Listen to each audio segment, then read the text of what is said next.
Good evening, Twitch. It's what? We're waiting now. Wait, it's evening? Oh no. I've missed half the day. What year is it? It's good to be back, everyone. It's feeling to be somewhere, people. And by the way, just before we even start with all of this, stretch. Oh, yeah, sure. Cole gave us a stretch already, so it's big stretch. Like, whenever you see your dog do it, you have to say that. It's a legal obligation. Get over it. Okay. So, I'm back. I'm sure everyone missed me. So, for those of you that don't know, this is Parallax of the Black Pants Legion, joined tonight by Warlax of the Black Pants Legion. I let you back in this week. Yes, you did. Thank you. I appreciate it. I should hope so. Now, because clearly I have that authority. The law has redeemed a hydrate already. Hydrate. As well. Iced tea down the hatch. We'll get to other things later. Sounds, well, you know. Thank you, the law. I am frequently thirsty. We have so much stuff to get through. We have, y'all just went nuts in the last 2 weeks and said, oh, Parallax and Warlax need some shit to show off. Let's send them some shit. So I got a message from Diggs earlier today, people went nuts. So now we got 15 submissions this week, and I'm going to try to get everybody's name here. So show us some damn shit. You got it, Sombra. Anyway, let's see what we got. Starting us off. Well, we've got ourselves, Grimo sent us the Bean Bandit. Nice. Now, this is a BattleTech Corvette. Now, you had a whole thing that you wanted me to read. I don't have it in front of me, and my whole setup right now is just everything in the world is right in front of me. It's a Vigilant class Corvette. That's right. Grimo said that. It's the BPL Bean Bandit, and this is great. It's great to see some BattleTech starships in honor of Tooch finishing Kingdom Come. There you go, guys. Right from Grimos himself. If you didn't know, now you know. This is the Bean Bandit. And it's great. I love it. It's fantastic.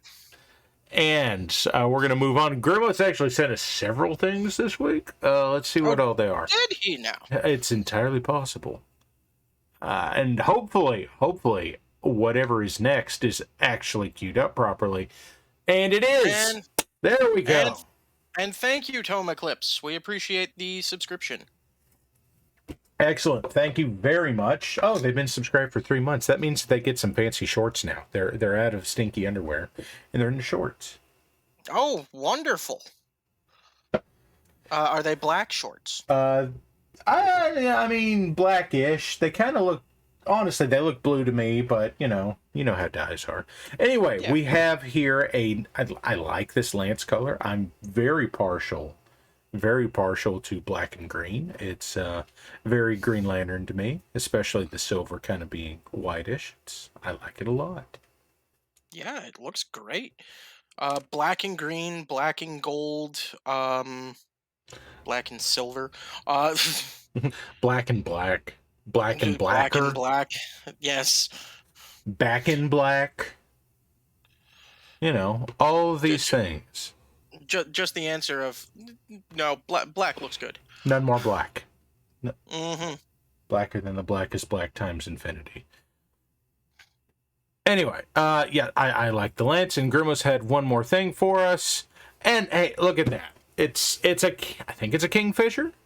Oh, nice. It's at least sitting on the card for a Kingfisher. So let's say it's a Kingfisher, and this is great. I'm liking what you're doing here. It's olive drab, and I see that you've gone for a plaid pattern on it, which that is a tremendous pain in the ass. Y'all saw me do it last session. We'll say last session. It was 2 weeks ago. Last session, 2 weeks ago, I did that on a crab, which apparently I didn't take any pictures of or anything. So, hey, Yes, all of you are bigger men than I because I refuse to do plaid patterns on something that small. you know, some people are just glutons for punishment. I have patience. It is tested most often at work. I don't need to test it while doing the thing that is supposed to relax me. Now we're back. We're back to the power sacks. Yes! Power sacks! Ba ba ba da ba ba ba da da da da da da da da da. Morgana sent us that one. I don't know if Morgana's in here this week or not. I hope they are. But you know, actually Morgana sent us several things. Oh no, wait, this isn't Morgana. This is Jason Turner. I'm sorry, Jason. Jason, I love it. It's absolutely great. It is the bard for the Salamanders It's Space Marine chapter. It's a classy noise marine. No, because noise marines are chaos. Okay, well, they came from somewhere, so we're just gonna. And on that note, okay, here we go. Mad Duck, are you here? I don't know if you're here or not, Mad Duck, but oh, that's nice. It's a very Grey Death Legion pattern. I like it a lot. It's a nice Shadow Hawk. I do like that you went the extra step and you add some flocking onto the base so that he can destroy someone's lawn. It's important to wreck your opponent's lawns any chance you can. It takes months to fix those divots. It's not just physical damage, it's emotional. Yes. When it gets to that point, absolutely. And actually, Mad Duck sent us a couple of things, and this is a Thunderbolt. And it's, nice. still working on white there. White's a pain. White is a pain. Best I've been able to get when it comes down to white, unless I take way more time than I usually want to, is an off light gray. Mm-hmm. Which normally, involves one more coat and it would be white, but I normally give up around then. Now, your other option there is rattle can spray paint. Just paint the whole thing gray, and then, especially where these things have panel lines, it'll get down in between those panel lines, and then a light coat of white spray paint over the top of that, and it won't get down in the panel lines, and you've got white.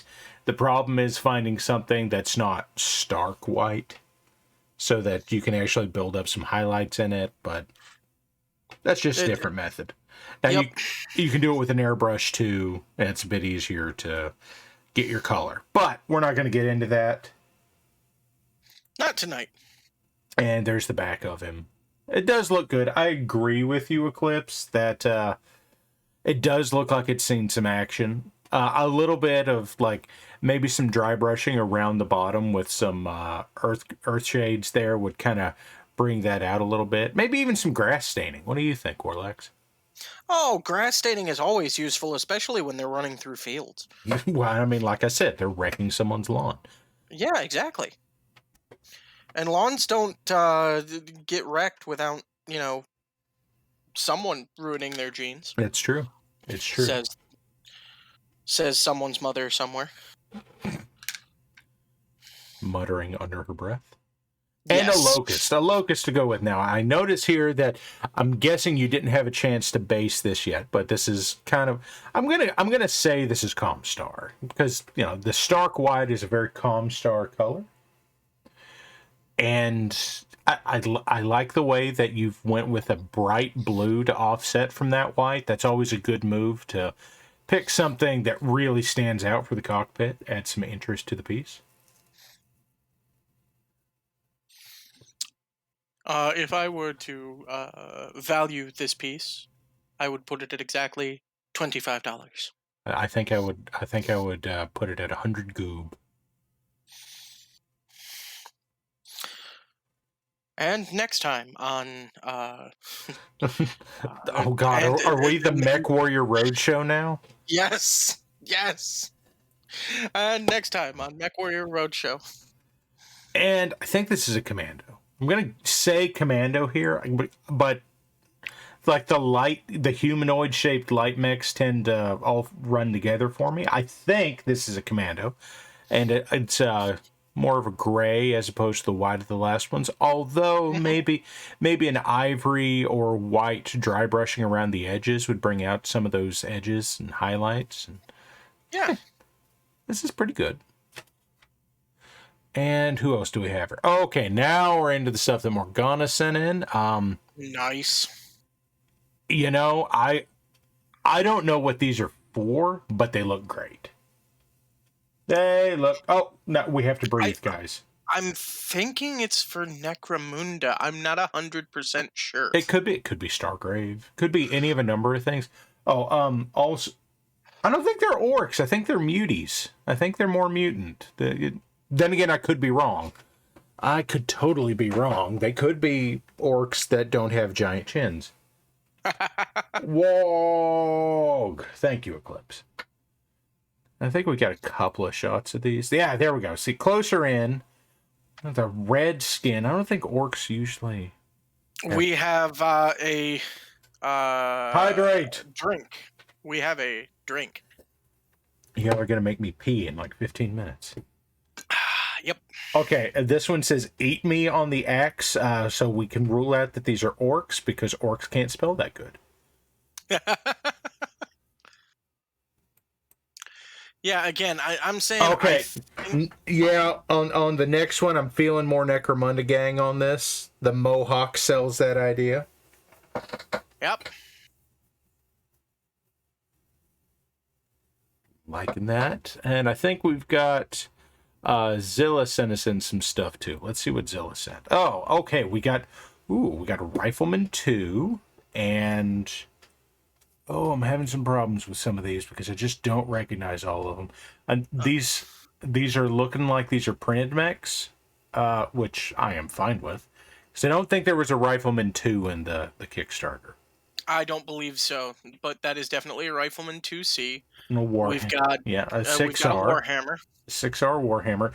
And then these two in the middle. We are back around to oh man. So let's see. We've got something large lasers in the right arm, and we've got an LRM-10 in the left torso. Valkyries. Grima says they're Valkyries. Let's go with Valkyries. And All right. Okay. Wait, Grimos, is this you too? Why do I have this under a different name? Diggs! Why you make things difficult?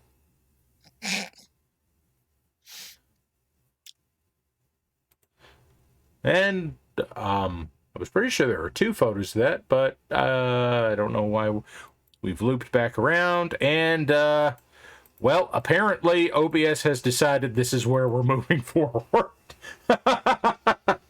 I have been having some stream studio issues tonight, guys, so I apologize if not everything came through there, but I am done fighting with it. All of those are looking great. They really are. And hopefully, as we move forward, y'all are working on your own stuff. And, maybe you're just listening to us shoot the breeze and stuff. I don't really have an agenda tonight. I don't have, like, a lesson or whatever. So let's just go into what we've been up to. Warlax, I'm going to start off here with you. Oh, no, not me. You! No! There we go. Tell us about the Ta'au. Well, as a few of you out there may know, we've been doing a crusade campaign at the store that I work at, and I got a few units that ended up at the blooded stage. So they leveled once essentially, and any of those that ended up with that, I have the green campaign stripe somewhere on the vehicles or battle suits or people to kind of show that they're all part of that, and with enough space to leave additional markings as they continue to level up. That's a nice little idea there. It gives these figures some identity and helps you tell the story with them. I like it. Yep. Grimos wants to know who's winning the campaign. Custodes. Well, that's not surprising. No, it is not. Oh. If any of you play 40K, you know Custodes. You know them. Now tell us about this one. Oh, well, this one has taken a grand total of about a week's worth of coming home and doing some painting, and then leaving it be and to dry, and coming back the next day and going, no, I should fix this or fix that. This is my first real foray into using glazes over already done paint to give it more depth, along with washes and everything else. And God, I absolutely love it. It has come out wonderfully. It looks great. With the right basing, it'll be amazing. Yes, I know. I still have to get that done, but grind yourself some tea leaves. No, glue that shit on there. To be fair, I did some highlights tonight, and due to that, again, it's one of these. I come back, I look at it, and I go, "But I could do this, and it would look really cool." So I have not gotten, but also this. Yes, I have not gotten to the part yet where I have looked at it and gone, no, you know what, we're good. I can go ahead and start basing this.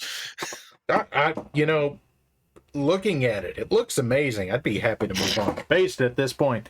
But, if you feel like you can keep upping your game on that, keep after it if you want to. The other thing is you have to remember that this is not exclusively for Warlax. At some point, you have to move on a model.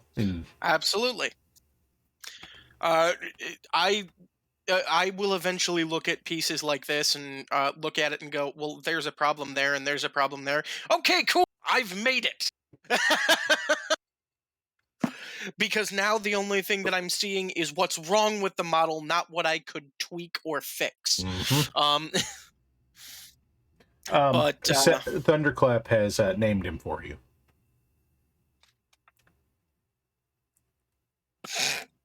That's fantastic. Groot Gloss. Excellent. So those who don't know, this is a Kurnoth hunter from the Sylvaneth army for Age of Sigmar. Since I work at said hobby shop, I have both fantasy and 40K.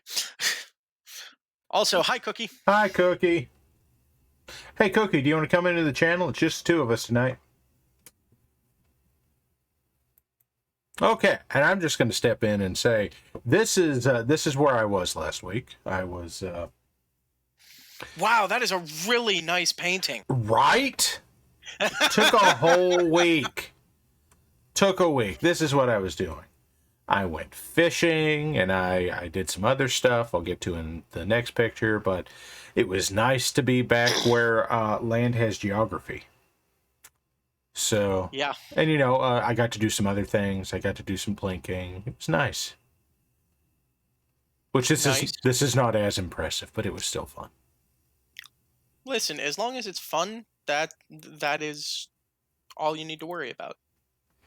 And then, since I've been back for a few days, I've only gotten to really paint one thing, and it was this. Wedge Antilles. Exactly. Yes. One of my Patreons, Black Remnant, ran an entire squadron's worth of Rebel pilots, and a very specific one at that. It's for those of you that read EU back before it was Legends, and read the X-Wing books, and read the second half of those, where they weren't Rogue Squadron, they were Wraith Squadron. They've done all of Wraith Squadron. It's great. It's great. So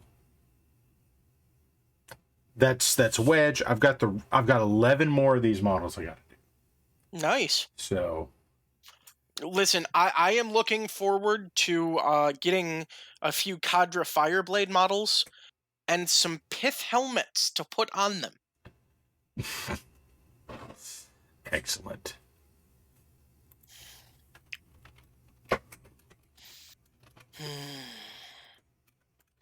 And So you know, yes, I will finally have pith helmeted Tau.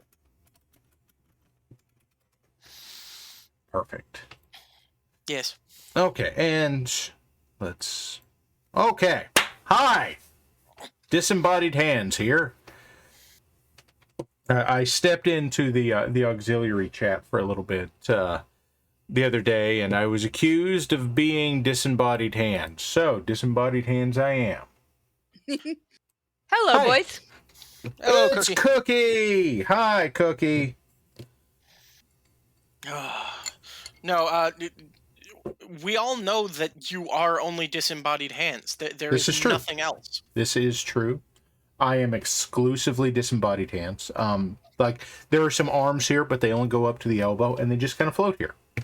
And then there's like a nebulous area above and between the hands where sound comes from. Nobody's been able to explain it yet. Like the thing meets the invisible hand. Yeah. Invisible man, yeah. Exactly. See, I just put it out to reverse Rayman. So, Cookie. Yes. I know that you're doing some painting and modeling lately, and I want to ask you what you're excited about.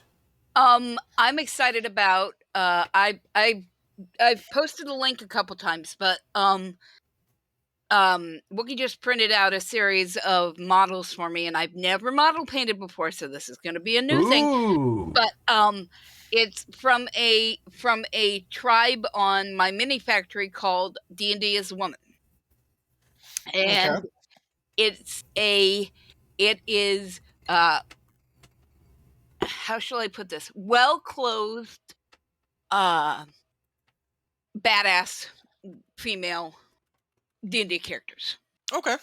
And so I am going to paint a couple of my characters that I've been playing D&D with. One of them is a Furbolg. She's a cleric, but she's got some druid levels too now, so I'm going to paint a Furbolg druid. And then I've got when it gets out, I want to paint the half orc barbarian. So Perfect. I am really, really excited about this because, I have connection to him and it sounds like somewhere nice to start. And my little model, I showed my one little model that I did print. I may print him too, or I may paint him too. Awesome. And you've also been doing some 3D he kind of sculpting, looks haven't you? like Ichabod Crane as a librarian or something. Oh. I thought Ichabod already okay, whatever. Anyway. You've been doing some sculpting too, haven't you? Cookie? It's called D&D is Woman. Let me get the link for you. Cookie, can you hear me? Cookie. I think Cookie might be having some sound troubles. I mean, because I've been Did you guys? Cookie, can you hear us? For some reason, I can't hear you now. Nope. Okay, Cookie cannot hear us. We're going to say nice things about Cookie regardless, because Cookie's the best. Oh, she's back. There you are. I accidentally turned it down. Sorry. Ah. Here you go. There you go. And there's the link in chat for y'all. I saw another one pop up recently on one of my Patreons that I think it was RNS Studios Patreon that that's what it was. They had Cookie. I'm sure you remember the Hero Quest board game, right? Oh Lord, yes, we still have some of those things. God. Okay, a studio converted all of the heroes from that into women, and for the most part, they are they are dressed similarly to their male counterparts. So, barbarian woman, I mean, she's she's rather scantily clad, but so is Barbarian Dude. Right, exactly. Well, like the barbarian woman here is wearing leather wraps, so it's like it makes sense, Right. know? Right, and I just thought that was an interesting one. Yeah, but that's it. My question is, do they still fit with the bases, though? The nice thing about it is that you can print them at whatever scale you want to. Yeah, that's true. So, well, it was Hero Quest with the hexes and all that. I don't know. Yep. I think so. I feel like they were squares. I feel like they were Square. Okay, maybe I'm thinking of different ones. We have the hex plastic ones. Maybe that was Hero Quest. Hero Escape, yes. Yes. Okay, no. That was the one we had. Okay. Oh my god, no, I thought we were all talking about the same thing here for a second. No, it definitely had hexes.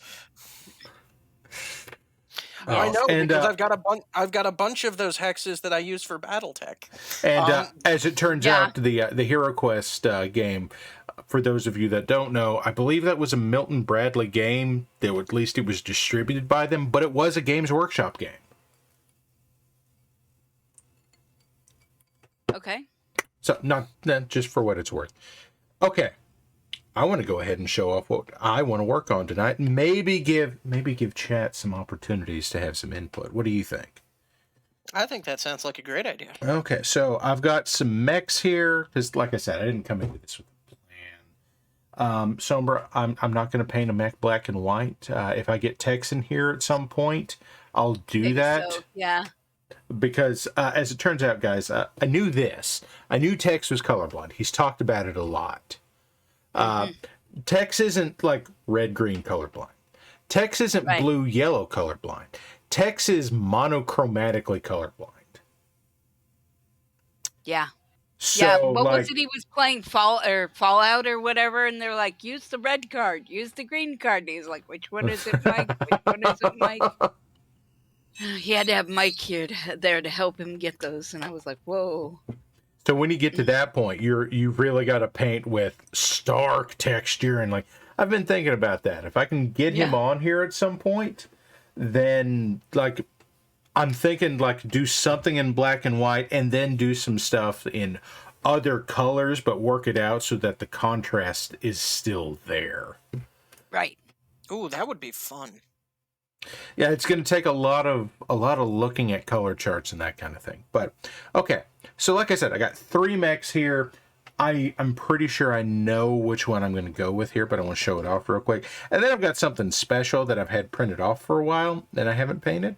But so the printed off one first. Let's go through the 2 less interesting mechs first. This is a Catalyst Sentry. They are all primed in stark white just for the purposes of speed paints if I choose to use them. But that's a Sentry. And then it popped off that base. This is not a Catalyst model. This is an Assassin. It was made by White Rook. White Rook makes some great stuff. I've mentioned them before. I've done some of their Battle Masters and that kind of thing. The Assassin is a terrible mech, but it is damn sexy, so Assassin. Okay, the other 2 ones that I'm actually interested in working on tonight. The first one is this. I wonder if anybody can tell me what this is. Which, the tail should be a giveaway. And also, like, the new Cry 90 lights I've got set up here are just... There we go. Now you can see it. Anybody know what that is? Cookie, what is that? Actually, Warlax, can you tell what this is? Is that a gator of some sort? No, gator creature? This is, in fact... I know that the tail should be a giveaway, but it looks like a blob. Okay, so it's not a blob. It's a flame. Oh, that is supposed to be a stand-in for either Charmander or Charmeleon, then. This is Kaiju Charmander. Oh my gosh. I, in fact, have a whole line of these. Like, I don't... Like, I reprinted the Charmander because when I first did it was really small. Somewhere I've got a Charizard. Maybe it didn't print right and I didn't keep it or something like that. But I found somebody on Thingiverse that was doing kaiju Pokemon. So I picked those up. I sent the Squirtle line to my brother-in-law whenever my wife went home to visit a couple of weeks ago, and he loved that. And I've had this Charmander sitting here for a while. He's gonna get a speed paint treatment tonight because that shouldn't be too difficult, and I think he'll look great. Parallax, can I ask you a question? You can ask me a question. I'm not sure I'll answer it. Why you no send me fun thing like that? The answer to that question is, when I pay for a model, I don't share it. Ah, okay. I'm sorry, I didn't catch that you'd paid for it. Yeah, a lot. Like, I don't get a whole lot of free models anymore. Like Cookie, you're familiar with Thunderhead Studio. I know you are. Thunderhead has been working on a line of models lately that he's been calling the D-Scene models. Where effectively, like, he did all of the battle mechs that were in Dougram. So they're all, like, 70s style mecha, and most of them were used in Battletech. So, like, the Shadowhawks there, and the Griffins there, and the Wolverine, and the Battlemaster, and the Goliath. All those came from Dougram. Well, he's starting to expand that project out to where he takes that design language of those simplified anime mechs and apply them to mechs that are not that. So he's calling it D-Scene, and he's just done the Panther, but he hasn't released the model yet. Those are free, and they're on Thingiverse. If you have access, if you want those are free, and I am looking forward to that. To get like that simplified Panther that still kind of looks like a Panther, but just something different. Hell yeah. By the way, hi, Gummy. Hi, Gummy.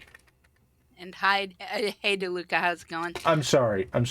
Diggs, are you surprised that Gummy's in chat? Like, shouldn't you know this? Isn't she across the house? Anyway, the last one I've got here. I know that Tex put this out a couple of weeks ago that one of the founders and employees of Ironwind Minis recently had I guess last year or 6 months ago, at some point in the not so distant past, had a diagnosis of cancer that she's been trying to build up some funding to, help fight, and there was a GoFundMe campaign. Catalyst put out one of their premium models. I guess it was last month. And they've been doing this like one a month or one every 2 weeks, something like that. And like the premium models are expensive. Like the premium models are kind of put GW to shame expensive. Like by the time I had this thing shipped to me, it was over $20 for the one model. Oh, wow. But they donated all the profits from it to her. And also, that's still not putting GW to shame, I promise. Okay, that's fair. The single hero blisters are like $29 to $35. Fuck that noise. Anyway, the model in question is the Hammerhead. And it's not assembled. It's, it's resin. It's not plastic. Like, it's everything I hate in a model. Like, you can't use plastic cement to put it together. You actually do have to assemble it. But it went to a good cause. I bought the model. Here it is. And tonight I'm thinking about painting it. And maybe chat can help me decide how to paint it. Anyway, so the two that I really want to focus on tonight are the Charmander and the Hammerhead. The Bloodraven stole a Hammerhand. Let's not just go straight red on it. Red and gold with Okay, bone white. with and green eyes. Yeah, I sent you that shit already. Green cockpit. So tonight, I really want to focus on Charmander and the Hammerhead, and I've got this other stuff to work on if we get to it. Somehow we've already killed 45 minutes. I don't know how we've done that. Because we had enough user submissions. That's true. We had 15 user submissions, and I'm thrilled to have them. And I encourage everyone here to send us more stuff so I can talk about it again next week. And to any of the shows that you watch on WBPL 76, we will accept fan art. We will accept whatever. So that all goes to art at WBPL76.com. Also, Para, speaking of free models, I have sent you a link for something that I found earlier. Oh no, what have you done? I found this earlier this week. I think you will love it. Ladies and gentlemen, it is Inquisitor Darth Vader. Oh, I don't know if I love this or hate it. Oh, this is kind of amazing. And here we are. I will go ahead and add it to chat and have fun with that. Oh, man, that's... Well, CW Winter, I want to put this out there. The Hammerhead is a clan mech. And, like, it's an ill clan era clan mech. So I have no idea how to paint this dumb thing. So, like, whatever y'all want to do. I can't tell if that's a little cursed or not. The answer is yes, but in all the right ways? Inquisitor Vader can have a little curse as a treat. Hey, Zen. So, Cookie, what do you think we should start with? Should we start with the Hammerhead or Charmander? I'm kind of partial to Charmander, to be honest. We're going to start. So, here's my plan with Charmander then. I'm going to take some Slaughter Red speed paint, and I'm going to thin it out a little bit. Uh-huh. And maybe even add a little bit of flow improver to it so it doesn't stain the scales too much. And I'm just going to cover the whole damn thing. Just the whole fucking thing. So, okay. Para, Yes. maybe half that, half Fire Giant? Here's the thing.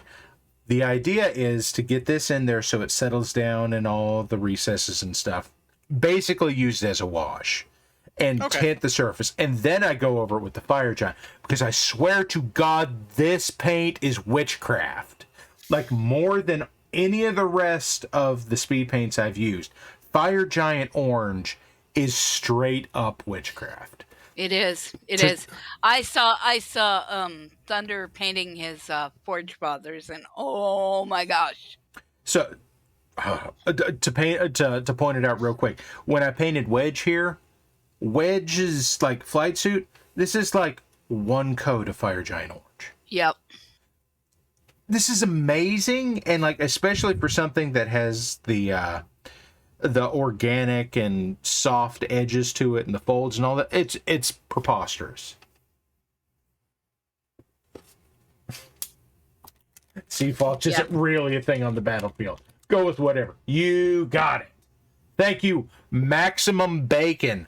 Maximum Bacon, I don't know you, but I like you. So Bacon, by the way, I have reminded the previous streamer that you were here for about the story, and he says, Aloe, as long as you're there for the stream, he will tell it next week. So here's another thing, like just to tell the story real quick. Here's another thing that I've done lately, and this is also a reminder. Warlax, occasionally you need to deep clean your brushes. Yes. Especially your synthetic brushes. You can clean the shit out of synthetic brushes, people. Okay, that's... I try to deep clean when I do my watercolor, I try to deep clean my brushes after a project, because... And I mean, like, in this case, it's not... Like, I have brush cleaner, right? Yeah. The Master's brush cleaner and preserver. And that does a pretty good job for most cases. Like I don't. Just use soap. I'm bad. I mean, just this use is soap. no. That's fine. It gets shit out of it. It does the job. But here's the thing.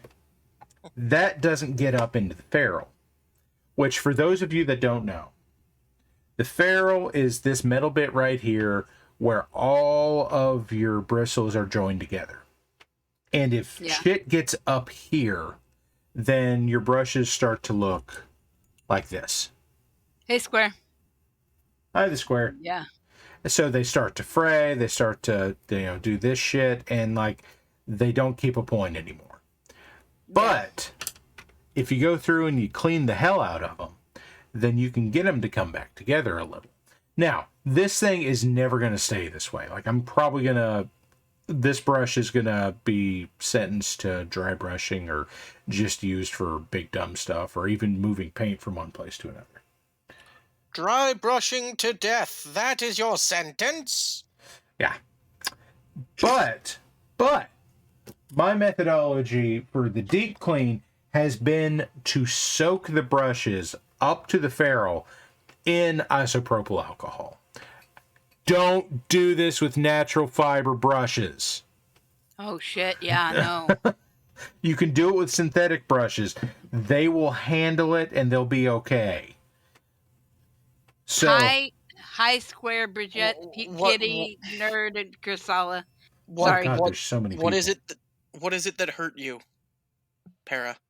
Did you do that and it hurt you? No, I learned from other people's mistakes. Thank God. Because it'll just annihilate a natural fiber brush. Like a sable brush, like a $20 brush, it'll wreck it. It'll wreck it. Don't do that.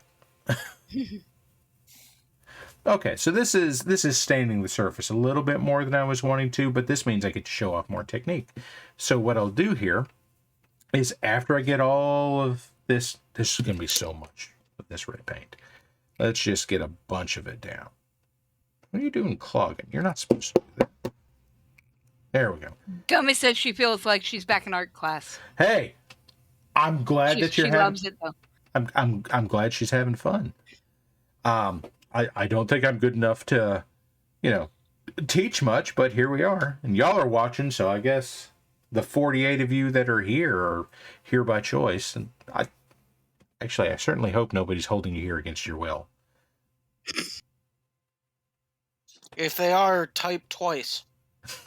Type what twice? Anything. Square says 50-50 blend of water and distilled vinegar boiling will help get the crud out. It will. Somber student says twice. Oh, no. That's my brother. That's my brother. What happened? What happened? He's like, here he's forced to watch because, it's easier. He's your brother. That's got to be it. I'm holding my own brother here against his will from 1,200 miles away. Right. Mm-hmm. I'm talented. You certainly apparently got really long arms. All right. Abe says twice. Twice. Oh God. Yeah. They're double captured. I know.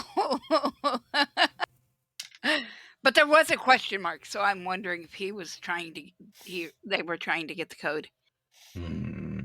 I feel like we've made some mistakes here in our... Mistakes were made. Yes.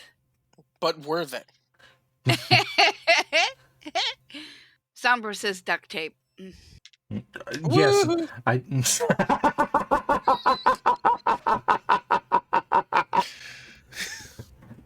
Life is like a roll of tape. Here in duct tape. The Salamander players, those minis were all based with Army Painter green skin spray paint.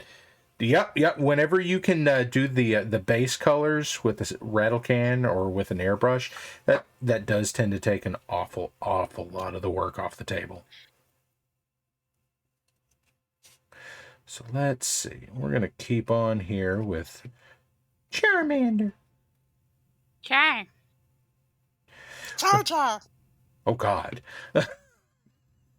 Which, I don't know if anybody cares, but Summer Games Done Quick was last week, and there were a couple of Pokemon games in here, so you could think of this as a tribute to that.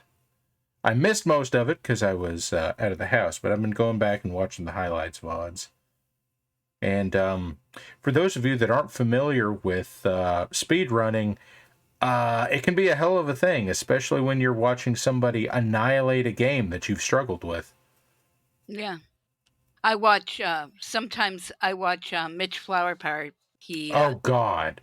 He speed runs Mario stuff 3 all the time.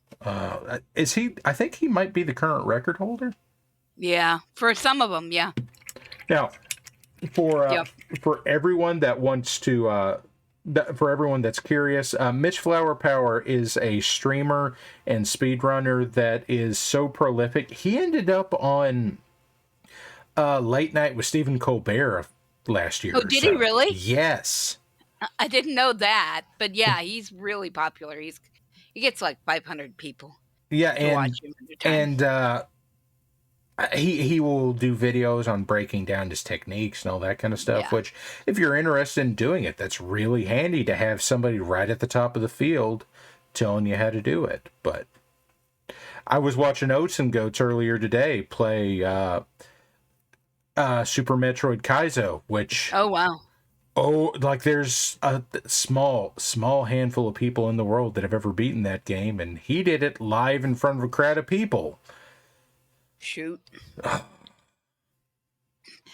Grimos, my favorite of the first 151 is a Jigglypuff. That's my favorite. Ooh, 151.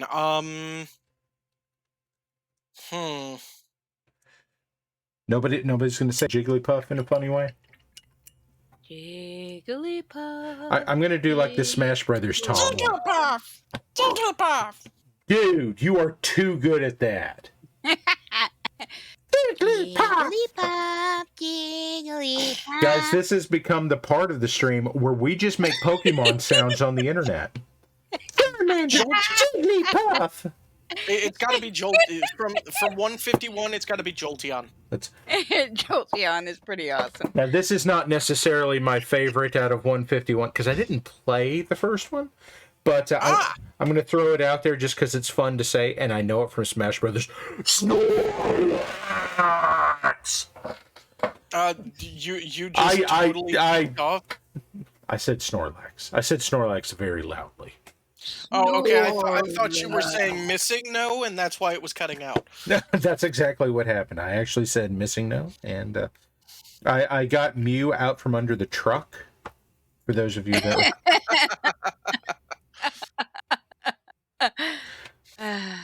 Kirby, I don't. Oh, you mean like in Smash Brothers? Were Kirby better than Jigglypuff? Probably so. Wobbuffet is pretty funny. Yes, but Wobbuffet is second generation. Yeah, that's true. And if we're opening up to second generation, then there is absolutely zero question.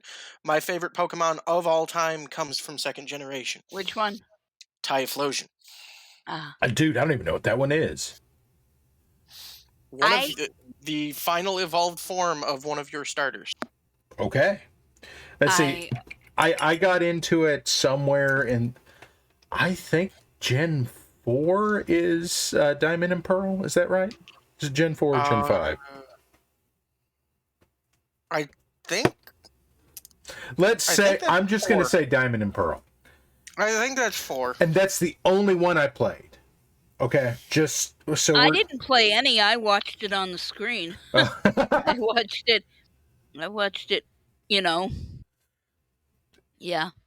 So I watched it on TV every Saturday morning. I just liked Kick-Ass Punch Fire Monkey. So Kick-Ass Punch Fire Monkey was great. Which I think that's Infernape is the final evolution of Kick-Ass Fire Punch Monkey. Sounds right. Infernape, yep. We're being confirmed. Diamond Pearl is 4 and Infernape. Infernape, yeah. Kick-Ass Sounds like Fire somebody Punch knows Monkey. their Pokemans. Fire Punch Monkey, best monkey. Return to Monk. Sassy's is Gyarados. Sassy's favorite. Gyarados is pretty good. That's hard to argue with. He's pretty darn badass. What if you took dumb fish and made Water Dragon? Typhlosion. Oh, there he is. Okay. Okay. All right. And I'm being showed the Typhlosion on the PokeGo screen. we've now got a clip, Cookie. And Square's made us a clip. Oh dear. I'll have to look at it after a while. Who's that Legionnaire? It's Jigglypuff. Elemental dog family, Growlithe. Ooh, Growlithe is a good one. Wow, guys, this stream got Pokemon fast. Well, I someone mean, to started be us down fair, this road. I suppose I'm painting one, and like I don't know much about this. Oh so no, like, Eevee. Okay.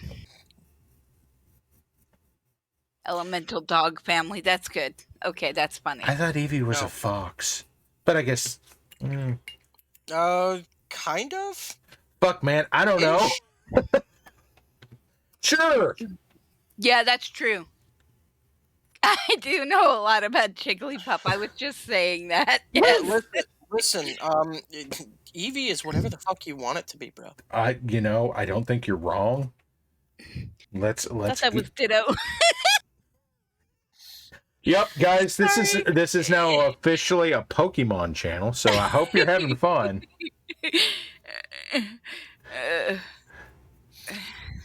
Cookie, thanks for being here and adding to the abject madness of this stream. My pleasure. You remember last time you asked me after the Squick stream, how lubricated was it? And it wasn't? This is that. This is how that happens. Exactly. Long-eared version of the Pomeranian. Okay, I'll buy that. Sure. I don't know what the... Now I'm out of my depth. What's going on? Sassy says that Eevee looks like a long-eared version of the Pomeranian that he grew up with. Okay.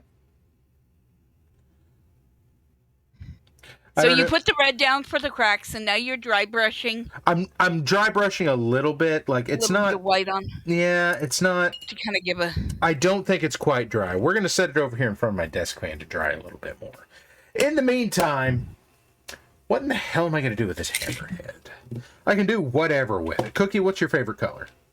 Blue. Blue. Dark blue, light blue. Dark blue. Dark Royal blue. Yeah. How about we say cloudburst blue? Will cloudburst blue work? Ooh. If I remember, I think cloudburst blue is pretty. It's dark. It's desaturated dark blue, and I am of the opinion that a lot of the darkest colors of speed paint need to be thinned just a little bit. I was asking what mech it is. This is a hammerhead. This is a catalyst mech. Like White Rook did actually make a printed version of it, but the white one here is an official catalyst mech. It was one of their premium mechs that you have to put together yourself, like some kind of pleb. Also, excuse me. Now you got the like talking. Who the fuck do you think you are, Parallax? No, not who the fuck do you think you are, but that's part of the fun. Okay, I appreciate that some people get fun out of different parts of the hobby. Putting shit together like this is the thing I hate most about this process. That's me. I recognize that I'm not necessarily representative of everyone, but I hate it. I dislike having to make the same infantry model 7 or 8 times over. I don't blame you for that. But, I mean, if you give me something new to work on, I will find fun in it. Let me illustrate precisely where I'm coming from real quick. I have to stand up for a second. Oh, where did you go? Where did you go, you heavy sons of bitches? Greffrey says assembly is where the party's at. Well, they need to find an assembly stream. Is the Ecto 1 still being assembled? I think he finished it. Okay, so I want everybody to look at this. Everybody can see this, right? No. Well, you should be able to now. There you go. Now we can see it. Okay. Sorry, I'm delay. Sorry. That's fine. That's fine. This is a Thor. I like Thors. This is an Iron Wind Minis Thor. Is it Thor but not complaining? Yes. Yes, it is. That's bad, but good. This is a Thor, and it's metal. This was my first experience with BattleTech minis. I have this, and I have a Shadowcat, and the Shadowcat was a lot worse for this. But dealing with metal minis as your first assembly on any kind of miniatures sours you on the task immediately. Yep.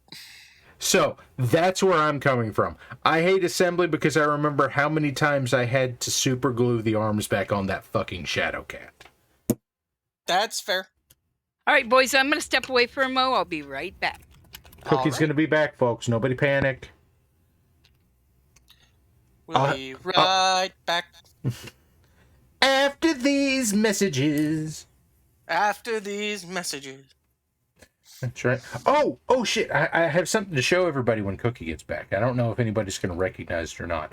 But something I brought home. Because when I was at my parents' house in Kentucky, my mother, who has been saving everything I've ever owned in my life, said, it's time for y'all to do something with this. Do you want this or do you want me to throw it away? And then if I wanted it, she made me take it home with me. So I came home with a whole bunch of toys that hopefully my kids are going to play with. Which, let me tell you, those early aughts, late 90s Gundam toys are great to put in front of a 4-year-old boy who finds out that the joints come apart. Oh no. Just Gundam arms everywhere. Everywhere. Oh no, I see myself in this photo, and I'm not okay with it. Do you know how many hands a Rikdom came with? Because I don't anymore. Because half of them are gone. Do you know how many hands the original Star Wars figures came with? One. It came with one hand. All of them were left hands. And they were all closed fists, so they couldn't hold anything. No, actually, some of them were closed fist because there was a slide on the side for the lightsaber to come up. Ooh. My uncle had a bunch of these and gave them to me when I was too young. Oh no! Oh no! I have since lost most of the pieces. But they are the original toys. Oh dear.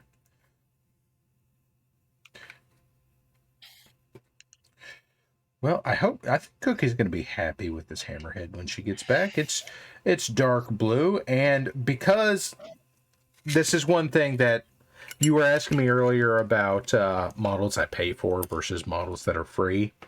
Mm-hmm. The big difference, especially when it comes to BattleTech mechs, because there are scads of free BattleTech mechs that you can download files for. For those of you that are curious,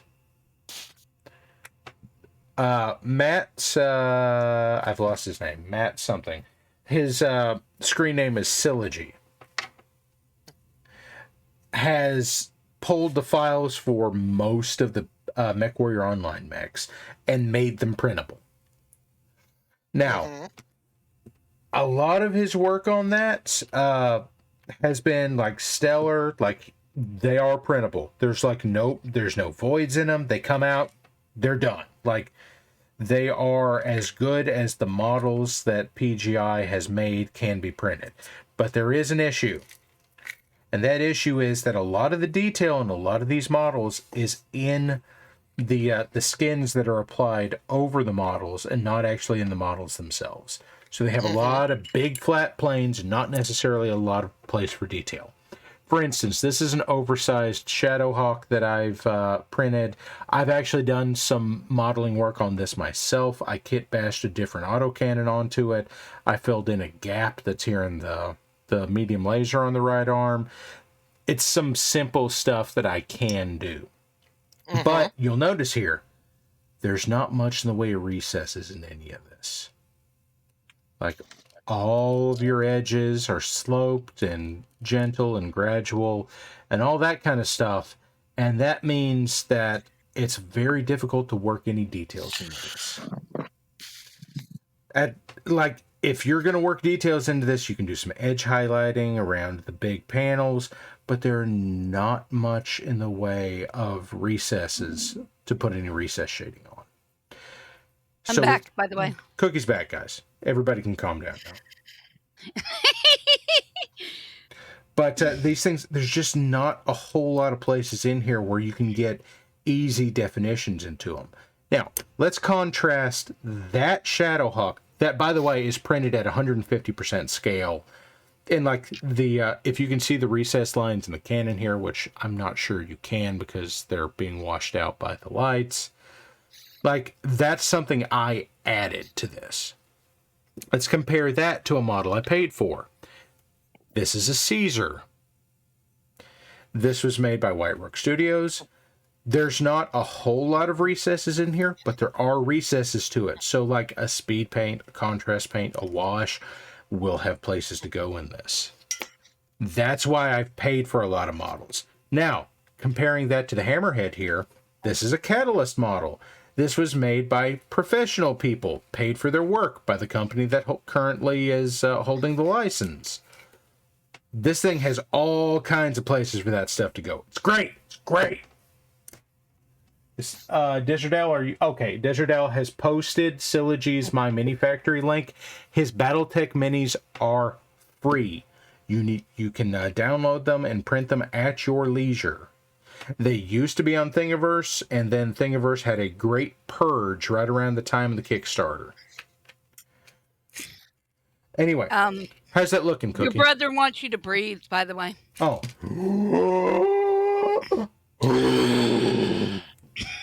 I don't know what pet means. I don't have any, like, the cats won't come in my office. So I can't pet the cats. Also, one of the cats won't have anything to do with me, so I can't do anything about that. Cookie, you're back. I was going to show something off. I told a whole story about being at home and my mother sending all of my old toys home with me. Okay? I found a treasure. Who's ready? Mm-hmm. In my youth, I owned one toy from the BattleTech the animated series. Oh boy. It was this one.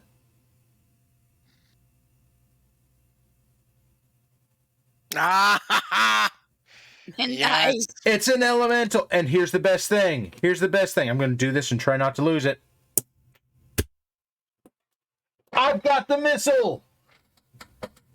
Oh, cool. Yes. I managed to find the missile.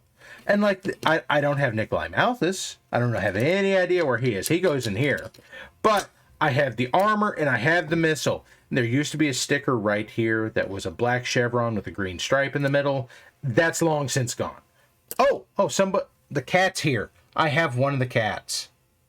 And I'm petting it. I am redeeming your pets. There you go. There we go.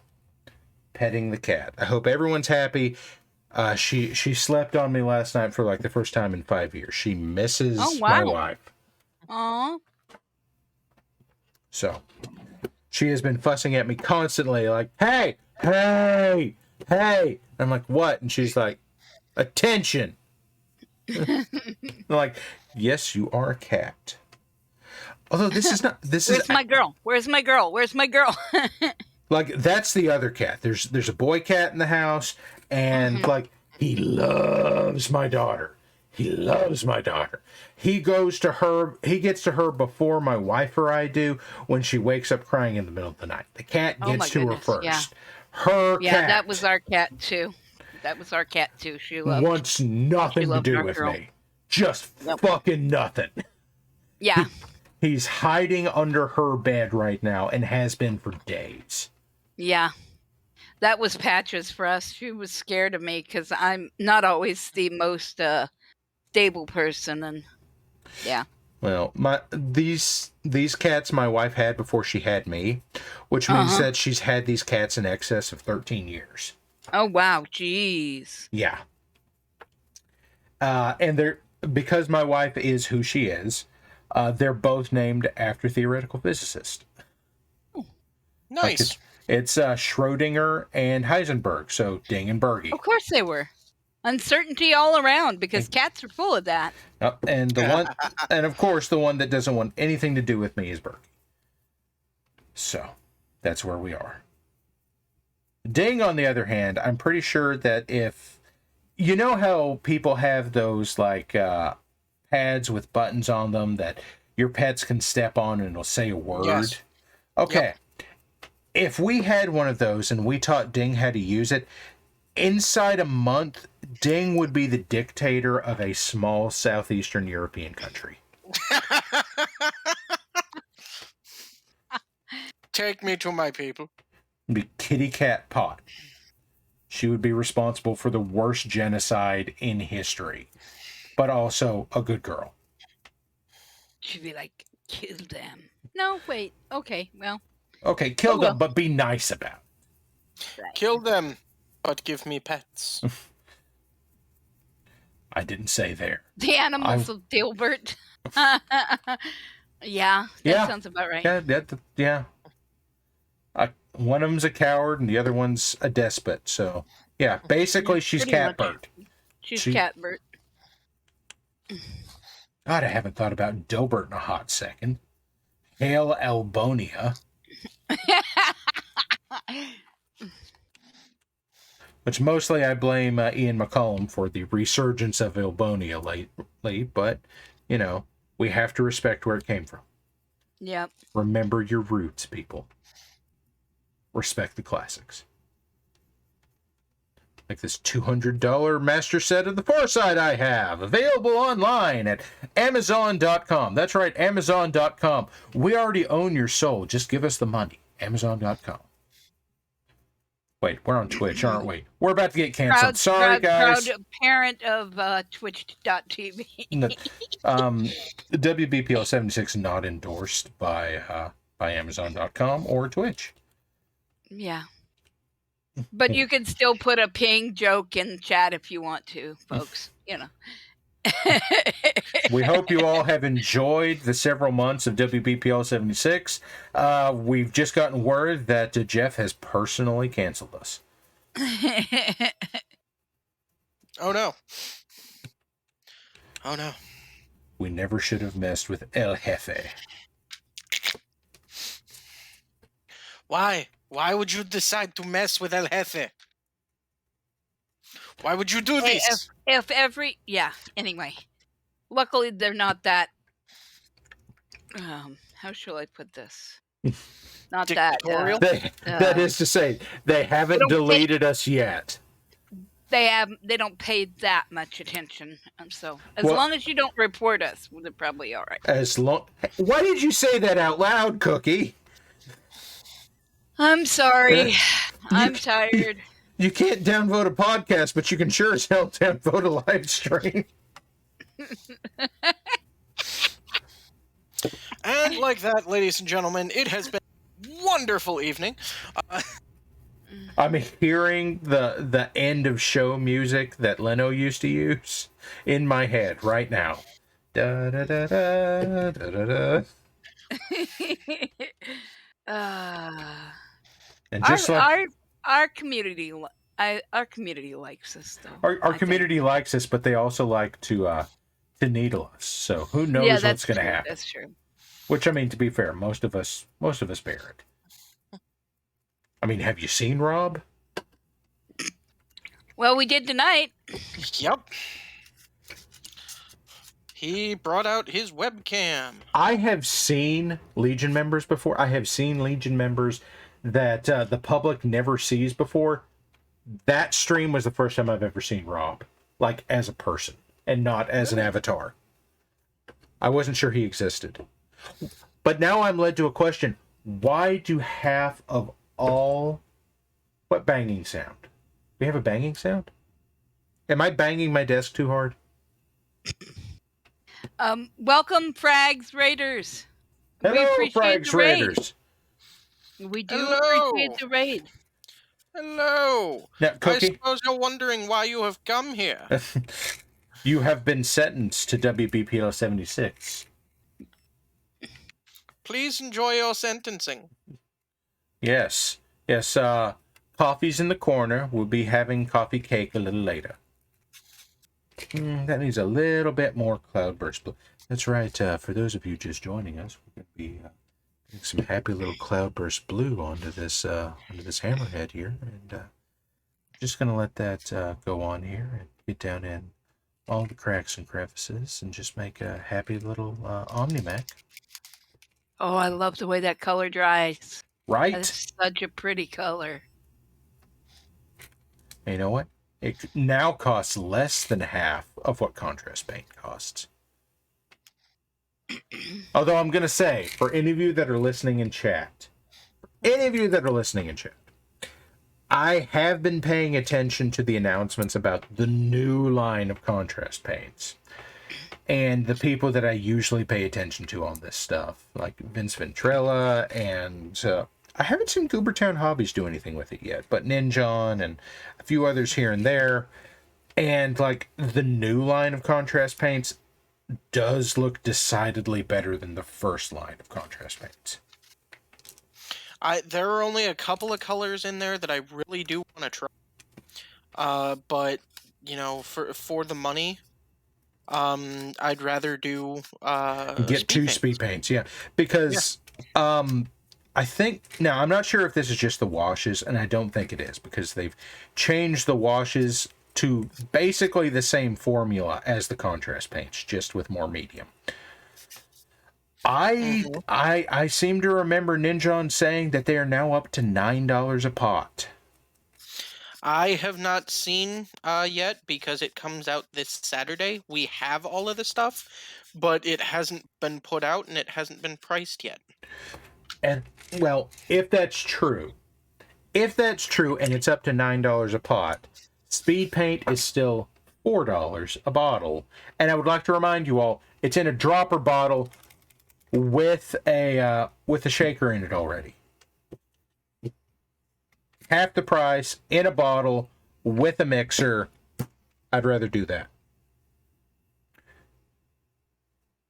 Dollars, yes. Dollars. Dollars. American? Oh dear, no. Like, well, I was on this trip. You're on British the Grenadiers intensifies. When you're on a road trip. And by the way, guys, it was a 22-hour road trip. And I know it's 22 hours because on the way up, I kind of accidentally did it all in one stretch. I didn't mean to, but I couldn't find a hotel room. So I just drove through the night and ended up pulling into my parents' driveway at like 6:30 in the morning. I don't recommend that. Anyway, a lot of times you do this kind of thing and you have to stop at drive-thrus just to pick something up to eat quickly, right? And Bully Snake, yeah, I feel that in my soul. And Squid, cool. I'm so glad you're painting too. Oh, Cookie, look at what Desert just said. Yep. Yeah, I know. I said we printed out some of the... Okay. some of the, and we picked up some paint, some, different colored paints that he didn't have. Because I was like, oh, you can just mix it. He's like, no, not with acrylic. I'm used to watercolor where you can mix them up. You can mix most acrylic paint. Yeah. I'm doing that right now. Hydrate. All right. Okay. Give me just a second. I will deal with that in a moment. I currently have a brush in my mouth. But to finish my story quickly, I've always, you always hear that saying where somebody responds to the price of something with American, like in disbelief, like you can't be fucking serious about that price. I've never felt compelled to use that phrase before until I pulled into a Burger King drive-thru because it's what I could find at the hour I was out. Mm-hmm. And it's like, yeah, you can get our new whatever it is special Whopper combo, and it's $13.75. And I was compelled at that point where my immediate response was $13.75. American? That's not Canadian dollars. That's not Aussie bucks. $14 American for Burger King? I was shocked. Has the world gone mad? Yes. Hey, Sensei. Yes. Yes, it has. Oh, I poured my drink and I forgot to drink. Drank. Ah. There you go. British Grenadiers is still intensifying. You could mix to a point, but I was wanting to mix 4 to 6 to a time, and they tend to turn gray or black. At that no, oh, Cookie, you've been watching this stream. You know that if you say that kind of thing, I'm going to give you a lesson on. I know. It's like 2 or 3, and that's it. And even at that, you're going to desaturate. Okay. Unless you can find stuff like this. This is the expensive acrylic shit. This is single pigment. Right. In the little tubes, right. Now, that said, I will say this because, like, I know I have absolutely shat on GW for their paints and their prices. Y'all have borne witness to this, whatever. Some of the new contrast paints, like I think 7 out of the new, like 24 or whatever the number is, are actually single pigment paints. Mm-hmm. And I hate the ones that are, actually. Well, but it does mean that you can mix them without it desaturating too badly.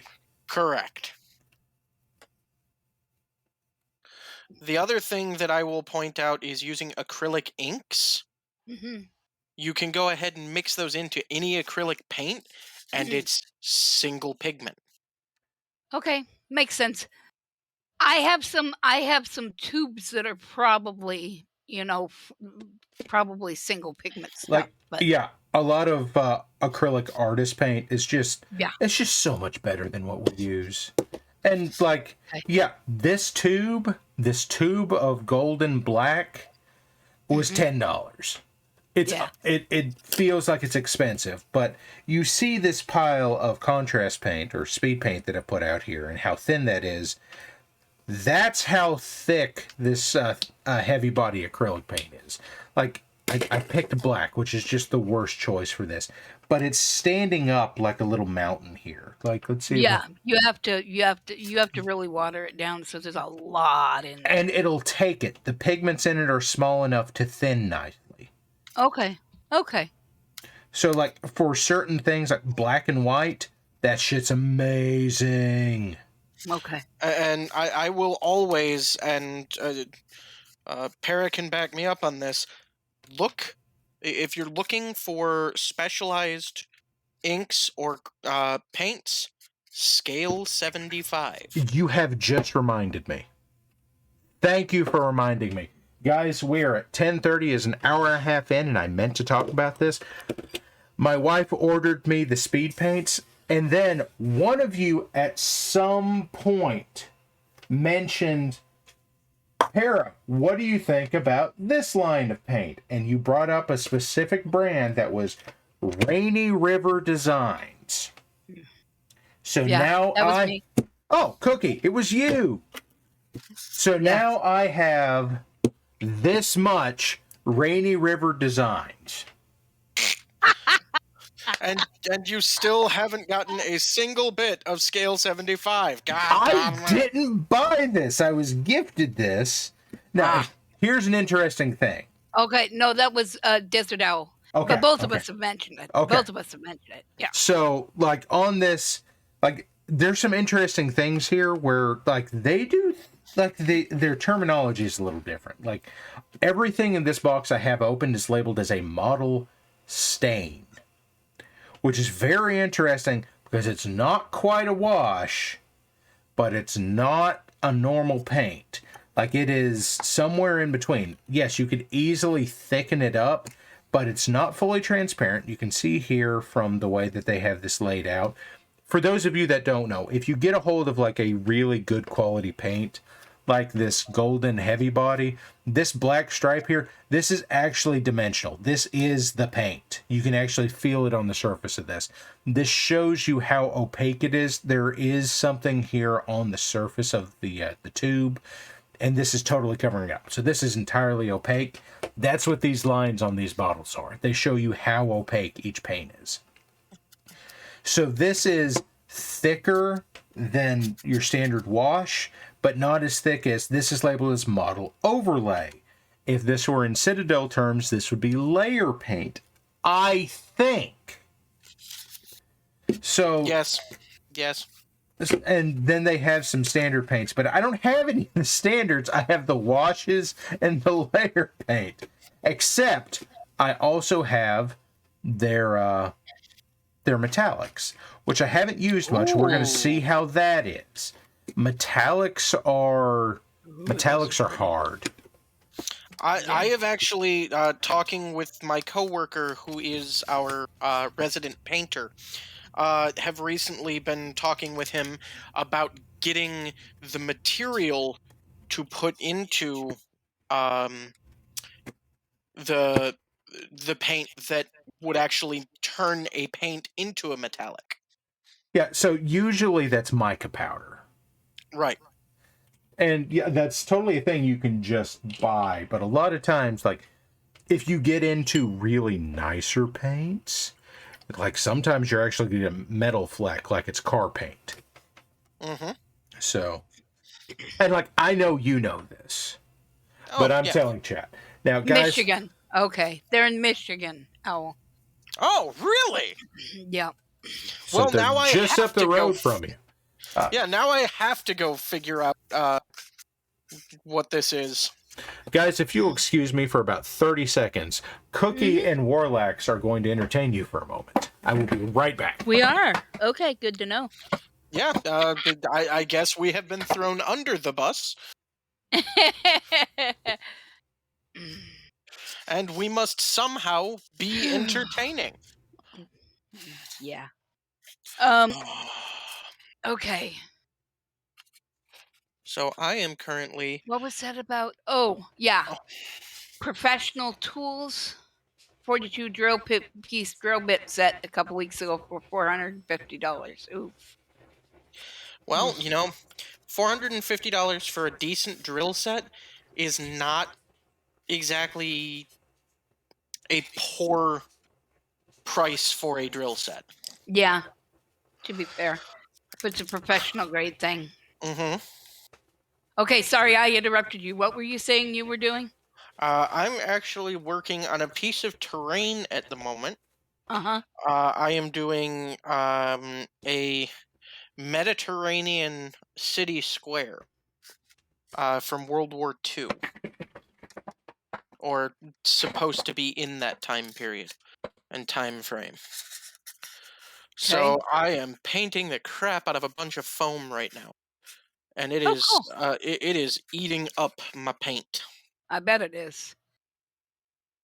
I'm just listening.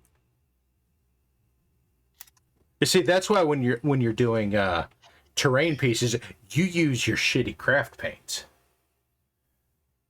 Giant robot-sized trench coat for Cup from the Transformers, because I'm trying to make Columbo jokes.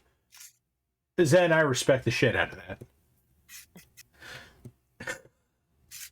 We're gonna call you Goldbug. Oh shit, that was a joke. That was a YouTube video when I was in college, and that is a distressingly long time ago now.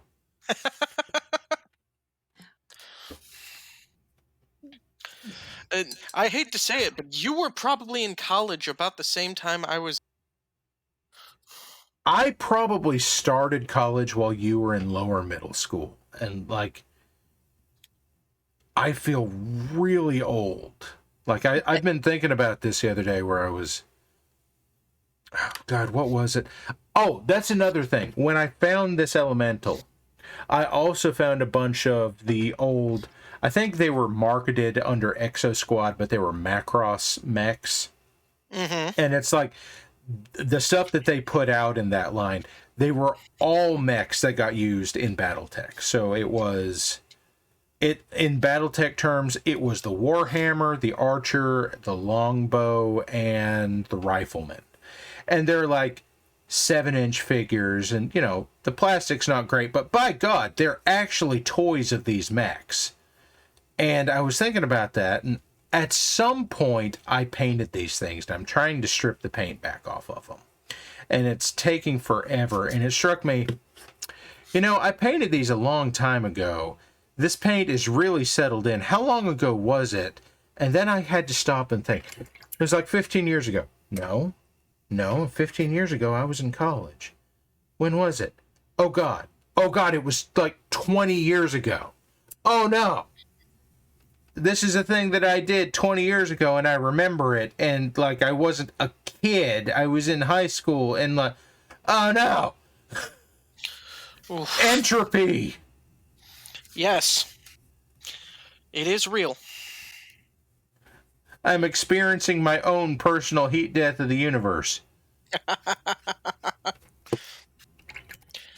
Trust me, I have already done that. Okay, Desert Owl, yes, they came out that long ago, but that's not when I painted them.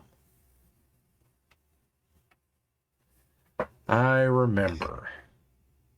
I remember it like it was yesterday. Okay, let's do the Wayne's World thing.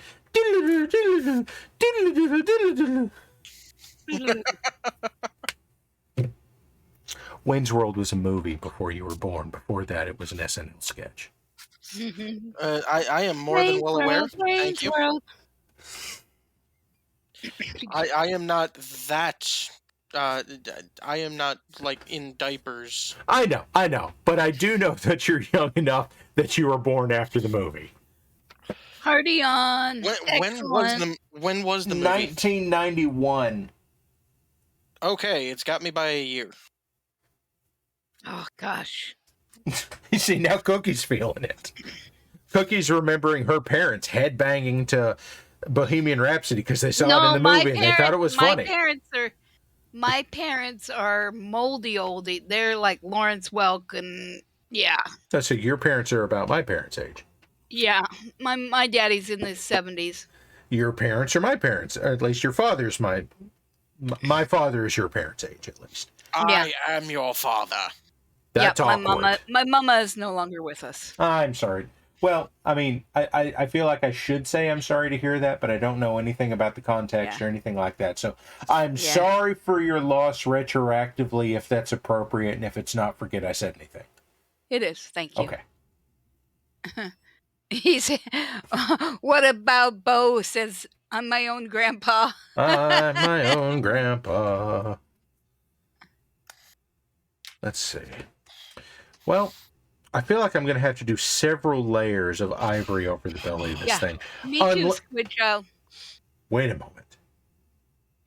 What if we made Charmander's belly just lit yellow?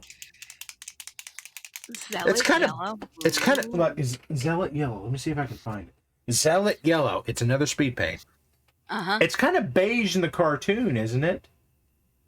Oh, square. Oh, my soul. Oh, this is one that has hit me in the last 5 years. My daughter, who was born in 2015, she's going to be 7, is further separated from the debut album of Nirvana, Nevermind, than I was separated at birth from the last Beatles album. And nothing about that is okay.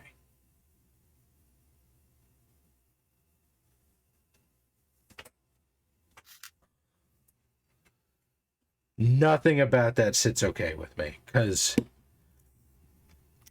when I was a kid, or when I was, whenever, the Beatles was, oh yeah, that's like oldies rock. It's not even classic rock. It's older than classic rock. And now Nirvana is older than that. And I'm not okay. Cookie, what should I do? Everyone has stopped talking to me. What's going on? We're all letting you have your midlife crisis. It's not quite a midlife crisis, but it might be an apotheosis. Fair enough. I've been having this apotheosis on and off for 7 years. Don't worry about that. Oh, Mad Ducks, I understand your pain. If not pain, then like, I'm not sure if angst is the right word, but it feels right in this context. You never had to be kind and rewind, son. Exactly. uh, That Jack Black movie makes no sense to you, does it? Oh, my soul. Yes, it makes perfect sense to me. But I'm willing to cede that to you. When I was in high school, VHS was still kind of a thing and on its way out, but you could pick up VHS tapes when you went into random stores and there was like a bin. It's like, we're trying to get rid of this stock. Please buy it. Yeah, like DVDs were in the 2010s. Or still are. You can still wander into Walmart and they've got a $3 DVD bin. Like, what's in it? Fuck, we don't care. Just take it. Just, like, we don't care if you steal it. ours did too, Squid Child. What? Ours did too. Oh, 8-track. Our car had an 8-track player. Yep. I have never had a car with an 8-track player. I have had cars with cassette players. Yes, I have had that. And I have also stumbled across some of my parents' collections every now and then of 8-tracks, which to me hilariously includes Don McLean's American Pie, which starts on one side of the 8-track and finishes on the other. Oh, wow. Yeah.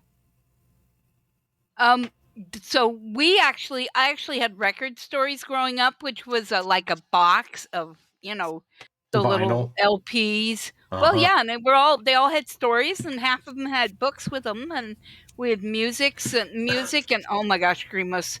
And some of them had so music. young. I learned to read with some. I remember that Record when I was store, in yeah. like kindergarten and first grade, it was like, okay, here's the book, and then the record will read along with you. Exactly, and you learned your prosody that way.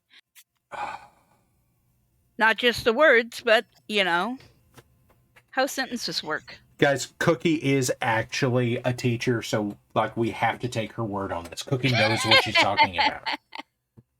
I don't know what prosody means. It's how you say like it's how you read, like, you get all the sentence all together instead of saying the brown, you say the brown bear, okay. You read it all together. It's Gotcha. It's where you get prose from. Gotcha. Now, I do want to say real quick, Mad Ducks, that I'm not going to argue with you on that except in one case. Modern vinyl for modern music is not, because it is drawn from the same masters as CDs and MP3s are, and if they are not higher bit rate when they go on vinyl, they are not higher quality in the analog format. And correct. I say this as a guy with a couple hundred records sitting 5 feet from me. Yep. That looks your painting's starting to really turn out, dude. Thank you. This is one of those cases where, like I've said on stream before, every model looks like shit for a while. Until it doesn't. I'm going to need to remember that because I get weird about my art. Yeah. Cookie, I'm if you come up against it at some point and you're having an existential crisis about your art not being good enough, just send me a message and I will remind you that everything looks like shit at some point. Okay, thank you. What do you link to, Pistol? What is it? It's a YouTube's video. In my last year at college, some guy donated 5 boxes of anime to the club, and I trawled through the whole thing. It was ancient history, and it was amazing. I was only allowed to grab one, so I grabbed the DVD set of the 2000s version of Area 88. All right. Where are we seeing a dragon? What are you talking? Oh, Dejnal got me. Oh, it's the flamer version.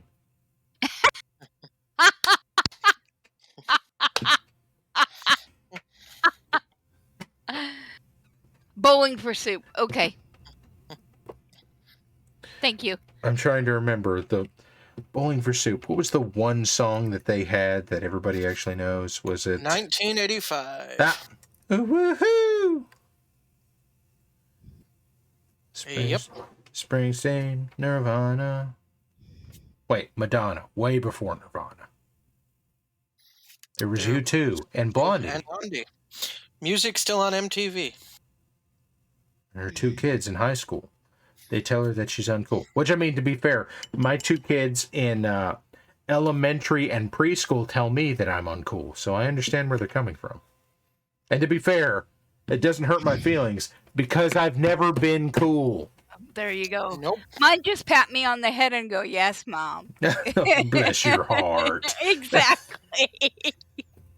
Oh, we're in New Mexico, not Texas, or I'd get that, I'm sure.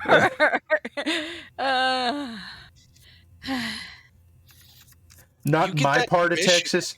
In my part of Texas, it would be, oh, pobrecito.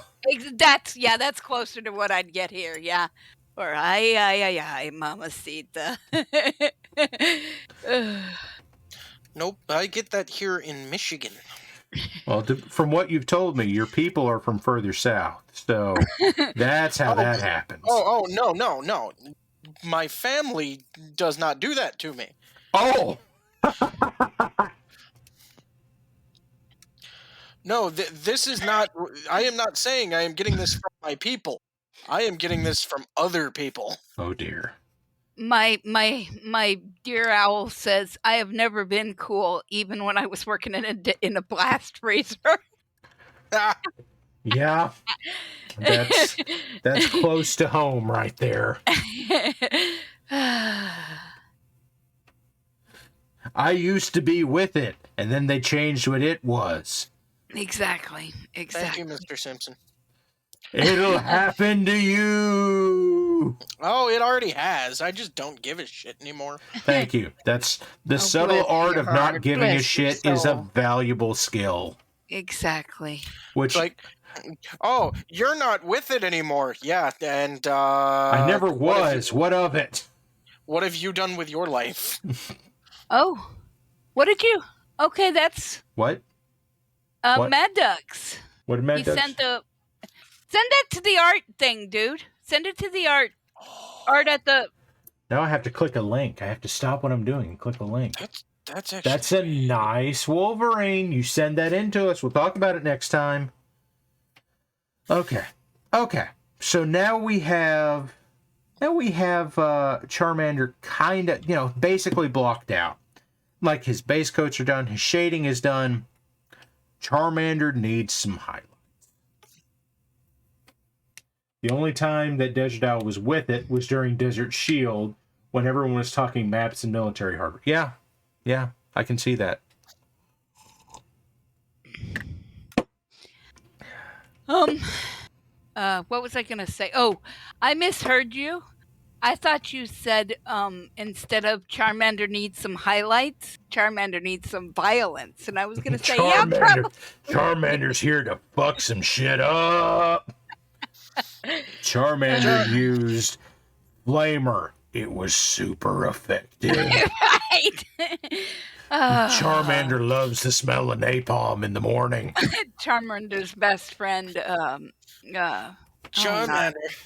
Charmander used flamethrower. Charmander is experiencing PTSD from Vietnam. And Charmander used flamethrower. Charmander experienced the Hague war crimes trials. It was super effective. Charmander's best friend. Okay, why can't I think of his name? The stupid dragon from Strong Mad. Trogdor. Trogdor. Yes. I bet my mic just cut that out. I screamed at that. Yes, it did. Damn my compression and not maxing out my microphone hard. Trogdor the Burninator. There he is. He was a man. Okay, maybe he was a dragon man. Was a man. And maybe he was a dragon man. Maybe he was just a dragon. But exactly. he was burninating the countryside, burninating the peasants. With his burninating consummate peace. all the people. Burninating the countryside, burninating the peasants. And you see, this is how old Cookie and I are. We remember watching that when that first came out. When it was still Flash, and Flash was a big deal. Yeah. In the before times. And in this case, the before times aren't COVID. They were the before Flash was, thrown out the window. Yep. That and Teen Girl Squad. Teen Girl Squad. What's your name? So-and-so, the ugly one. Cheerleader. I miss cheerleader. How did I miss cheerleader? The ugly one. I still remember the time I visited my brother in his dorm room. Because I was in high school around that time. And, got up and walked out of the room for, a while. I went to dinner. And before I left, got on his computer, did the "we're all going to your house for trick-or-treating," and then left it on Homestar knocking on the door endlessly.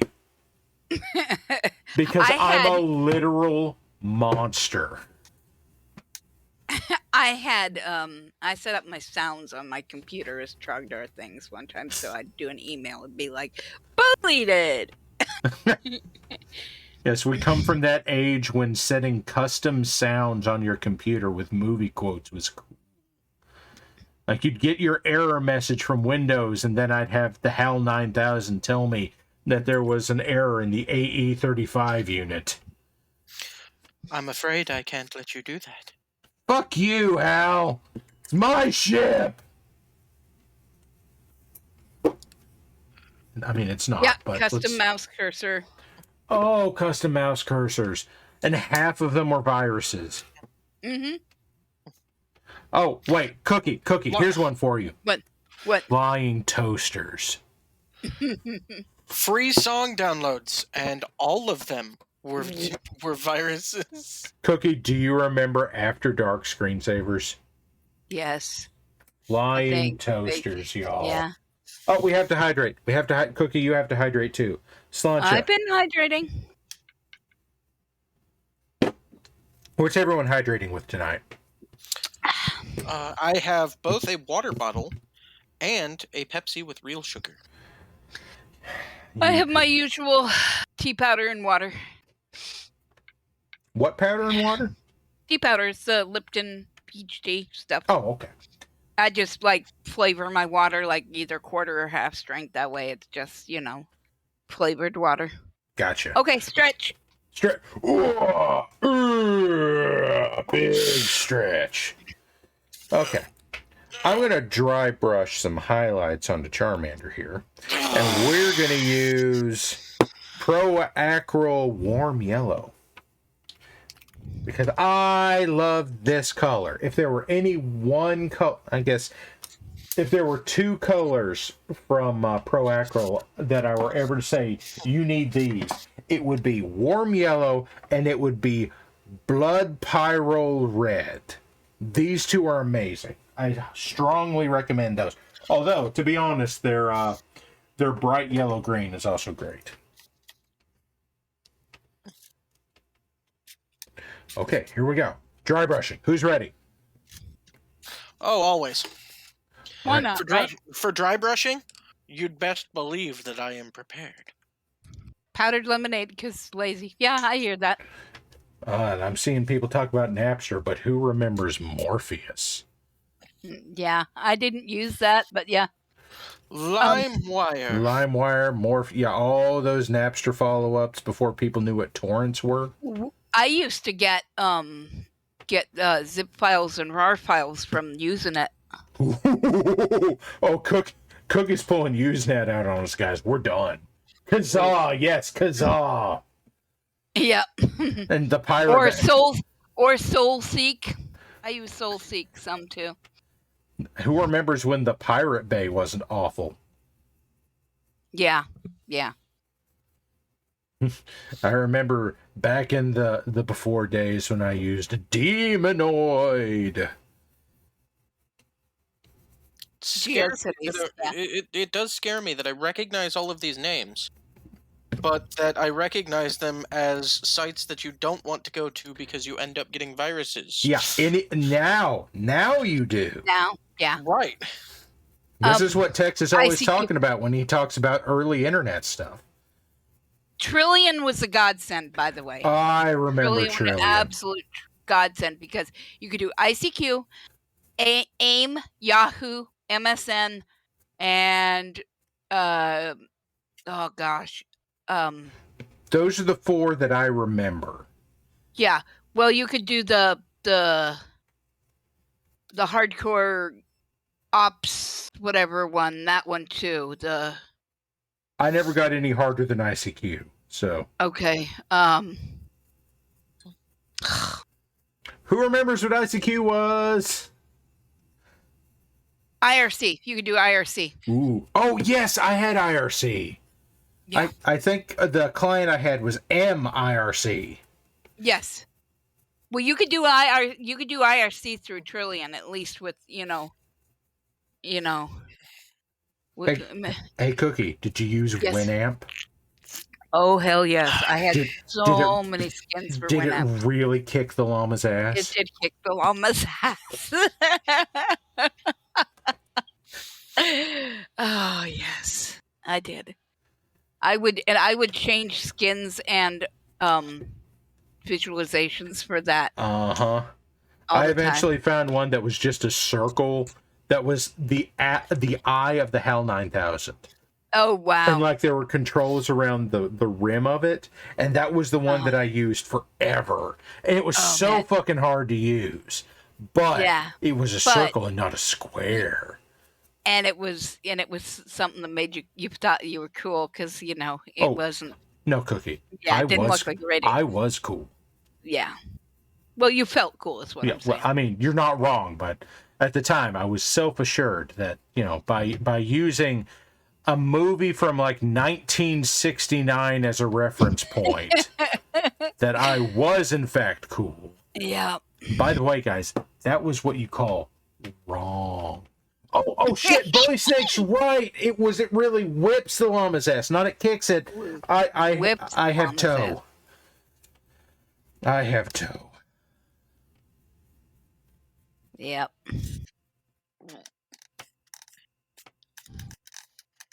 Guys, this Charmander's really coming together. Thorn still has Winamp. You can still get it, and there's a web applet for it also that will take all the skins and that kind of stuff. But you have to be careful because somebody's trying to make like a Spotify out of it, and it's evil. It's just evil. Now let's see here. Okay, speed paint stuff. I want to talk about some speed paint stuff real quick. I don't like orc skin. Okay. That's all I got. Like, I've tried using it a few times. I don't like it. It's flat. It doesn't do the speed paint thing. Not even as a base? I mean, as a base, it's fine. But at that point, like, as a speed paint, I don't like it. Right. Makes sense. The thing that I sent you a little earlier is done with orc skin. Okay. Then you had better luck with it than I did. I may have used it on the wrong thing. Maybe I should have thinned it a little, but I wasn't happy with my result. Now, Prismatic Bolt, Absolution Green, and Camo Green are great. What are you going to do with the green? What am I getting? The eyes. The eyes, okay. As I remember, Charmander's eyes are green. Am I wrong? Yeah, I think you're right. Chat. Well, I can am I wrong? figure that out for you real quick. I mean, sure you could, but I want to ask Chat.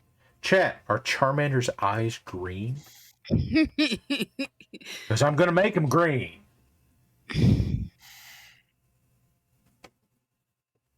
Damn it, Mad Ducks, are they green? Are they green? That's me pounding on the desk. I'm sorry. I knocked over a speaker. And I picked Mad Ducks at random, and it turns out he's colorblind, so I'm the asshole. So they are either green or blue. Okay, we're going green. We're Greenish blue. Yeah, so that works. Green will work. And I mixed prismatic, what do they call it? Prismatic Bolt, which is kind of a turquoise, with a little bit of Absolution green. And that gives me this color right here, which is actually kind of perfect. Good. Yay. Guys, we are coming up on 11 o'clock, and like, I don't have anything to do tomorrow. I have a whole lot of vacation hours I have to use before September 1, or I just fucking lose them because life sucks sometimes, and I'd prefer to have like a giant batch of them, but I don't. So I'm taking tomorrow off, and I can keep going for a little while, but Cookie, I imagine... Wait, you're an hour behind me. It's like 10 o'clock in New Mexico. No, I 10 left o'clock hours in ago. New Mexico, and I am on summer vacation. Guys, Cookie's here for like as long... Yes, this is Kaiju Charmander. I don't remember who made this. I know they have like a Dragonite and all of the Gen 1 starters, and I don't even remember what else. Maybe like Kangaskhan. But like, there you go. I need to fix those claws. So we can go, like, nobody's after me on a Thursday night because it's midnight on the East Coast, and most of the Legion members that do this shit are in God's time. So like, nobody's after me tonight. Like, I could conceivably do this until Coffee Baron got on. I shouldn't. Coffee Baron's usually on at like 3 o'clock in the morning. I don't know why. Maybe it's all the coffee. It could be. I thought it would be funny. I thought honestly it would be really funny if we streamed with it. At some point we probably should, but I think it's also because he's over on my side of the country too. Ah, okay, I didn't realize. Further. That. Oh, so he's like Squick. He's on West Coast time. I think so. I think that's why. And so it's like not super late for him when he gets on. Cookie, tell me your favorite thing about New Mexico. My favorite thing. It's not old Mexico. Honestly, the landscapes and the sunsets. Okay, where in New Mexico are you again? Southeast corner. Okay, see, we can't get along anymore. Look, I grew up in the desert, okay? So the desert is home for me. Okay. When I get further west or further east than, say, Dallas, Fort Worth, I get claustrophobic. Too many trees. There's fucking nothing. Too many trees. Until you get to Arkansas, there's nothing. I can get claustrophobic in East Texas. Okay. Like, define East Texas for me, because please tell me East Texas isn't Dallas Fort Worth. It's on the other side of Dallas. Oh, God. Oh. I lived in Tyler for 5 years. Okay. Like, I'm in South Texas.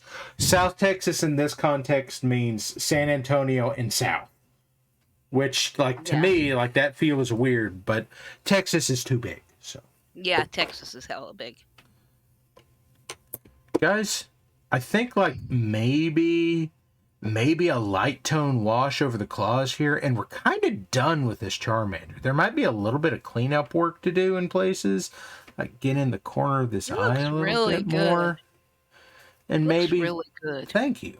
And maybe some like gloss varnish over the eyes and that kind of thing, but like he looks pretty good to me. Chat, what do you think? Neverwinter likes Texas. They've got family in Corpus. They like Corpus. Well, somebody has to like Corpus.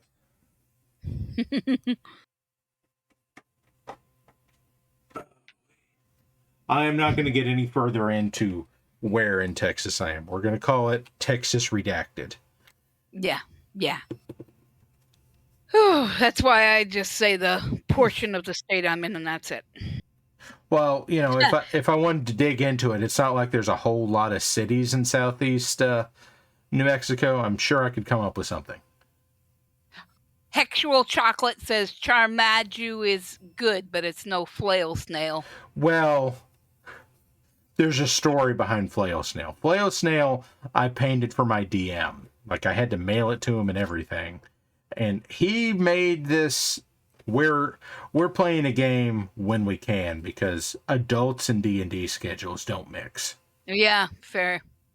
And we're playing a game in Chult. And he made us come across this tribe of kobolds, and he expected us to be violent. But we're all guys in our mid to late 30s. And in some cases into their 40s. So, like, none of us are bloodthirsty murder hobos anymore.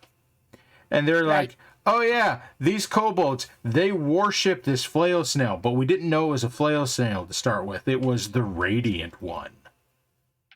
And the radiant one...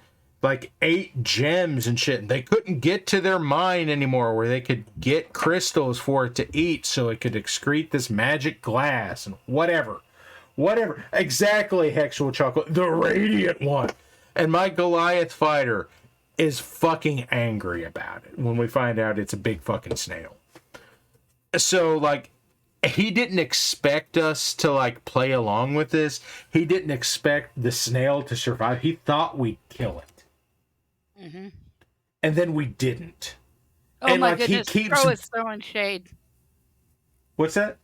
Tro is throwing shade. That's okay. He keeps what? I'm not going to argue with you. I'm not a native Texan. I think big swaths of Texas suck. I happen to come from a part of the country where the color green isn't usually waxy and kind of sickly looking.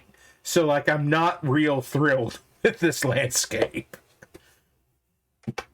Then again, like, Cookie, I need you to understand, when I say mean things about New Mexico, it's mostly because when I was surveying across New Mexico, all of your plant life was trying to kill me. Oh, yeah, it does. Hey, Data Nerd, welcome. Welcome, guys. Data Nerd is awesome. First time chat. Welcome here, Data Nerd. If somebody wants to give him a sub, I will absolutely say thank you.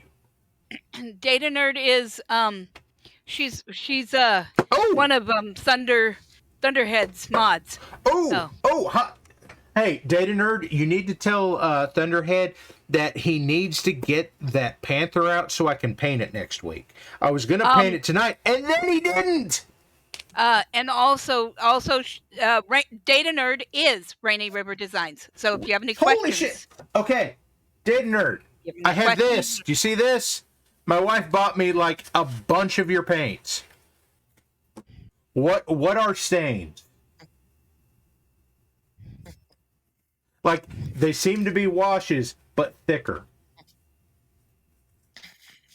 They seem to be glazes, actually. I think they're glazes. Please tell me if I'm right or wrong here. I've been using them as glazes. I mean, based off of what you've been saying, they sound like glazes. Yes, let's see if I can find... Okay, Wedge here. I painted Wedge's visor on this with the yellow out of the picnic? What is it? It's called Painted Picnic. I did that. So, like, it's good, the texture shows through and all that kind of stuff. It took several coats. Okay, pretty much a glaze. Guys, now we know it's a glaze. It has enough opacity to go over a surface and not sink into all the crevices. Now, buy some of that shit, because glazes are nice, and not having to thin them out all the time is also nice. You know, Cookie, I really love it whenever I get people that I pay attention to actually drop in here. Like, a few weeks ago, B1B Flyer dropped in from Camo Specs Online, and I lost my shit. Yes, he did. My shit. I couldn't find my shit anywhere. It was tragic. Stepping away to refill my cup. Be right back. Cookie didn't want to hear about me not being able to find my shit. So Cookie's wandered off. I had shit, and then I couldn't find... Guys, I'm not sure what else to do with Charmander here. Like, I guess I could paint his spines white. That seems like a good thing. Oh, shit, we have to hydrate. Hydrate. Slancha. Salute.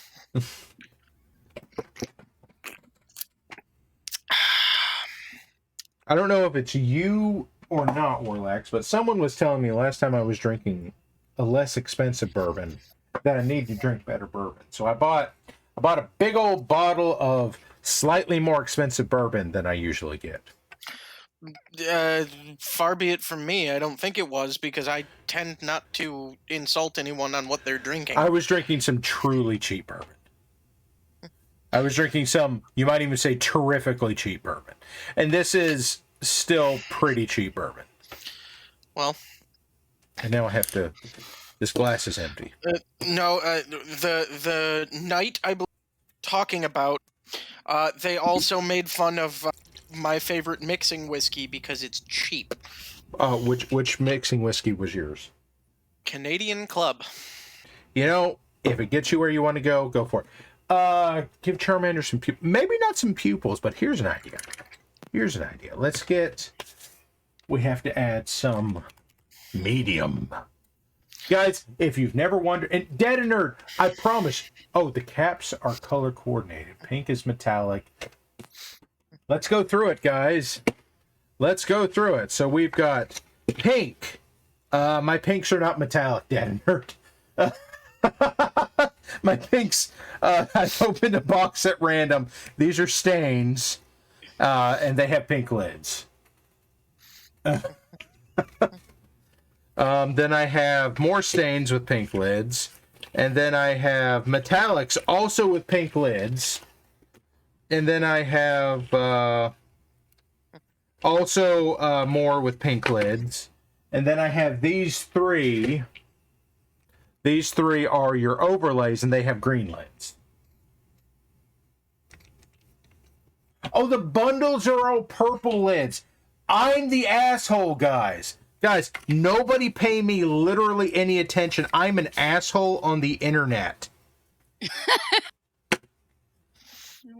I'm sorry, what? Asshole on the internet. What? Everybody has one. What? Yeah, just go with it. You said pay no attention, what? Yeah. Here we are. So, Para, I'm here. I have sent you a couple of photos. One is I got the magnifier redone over here with new glass and nice and clear and everything else. Look at you. Aren't you something? On occasion. And took a photo of that Centurion stand-in that you'd sent me again. That visually similar to but legally distinct from Centurion model? Correct. Okay. And that was about the orc flesh, and then I sent the Did you thin that orc flesh? I don't think so. That's okay. So I want to illustrate real quick. This is when I've been talking down about orc skin from Speed Paint. I'm going to put some on this palette, and I'm going to pick a model on my desk. Not quite at random, because there's stuff here I actually do want to paint. Oh, wait. I've got a great big box of unpainted minis here somewhere. Guys, when you have a 3D printer, you frequently have great big boxes of unpainted minis. Indeed. Guys, just so you're aware, Kursala is the other half of Rainy River Designs. Jesus Christ, I've got, people that matter. What the fuck is going on? Why are you here? As previously stated, asshole on the internet. Now, Cookie, you said that they were out of Michigan? Okay, here we go. Here we go. Yeah, I think so. Here is visually similar to, but legally distinct from Mr. Spock. By the way, this is from Lost Heresy. Lost Heresy is the model on this. I don't think they call themselves Studio or whatever. But this is from Lost Heresy. They've done an entire line of Star Trek adjacent models that they call Away Team Red. They have a Gumroad. I don't have the address. Okay. I want to illustrate real quick. They are confirming that they are in Michigan. I need to figure out where so that I can maybe order some of that to try myself. Okay. I want to show off real quick. This is my issue with this stuff, and I'm going to hit down here on the pants where there are a lot of wrinkles and stuff. This is orc skin. This is not thinned. This is what I get.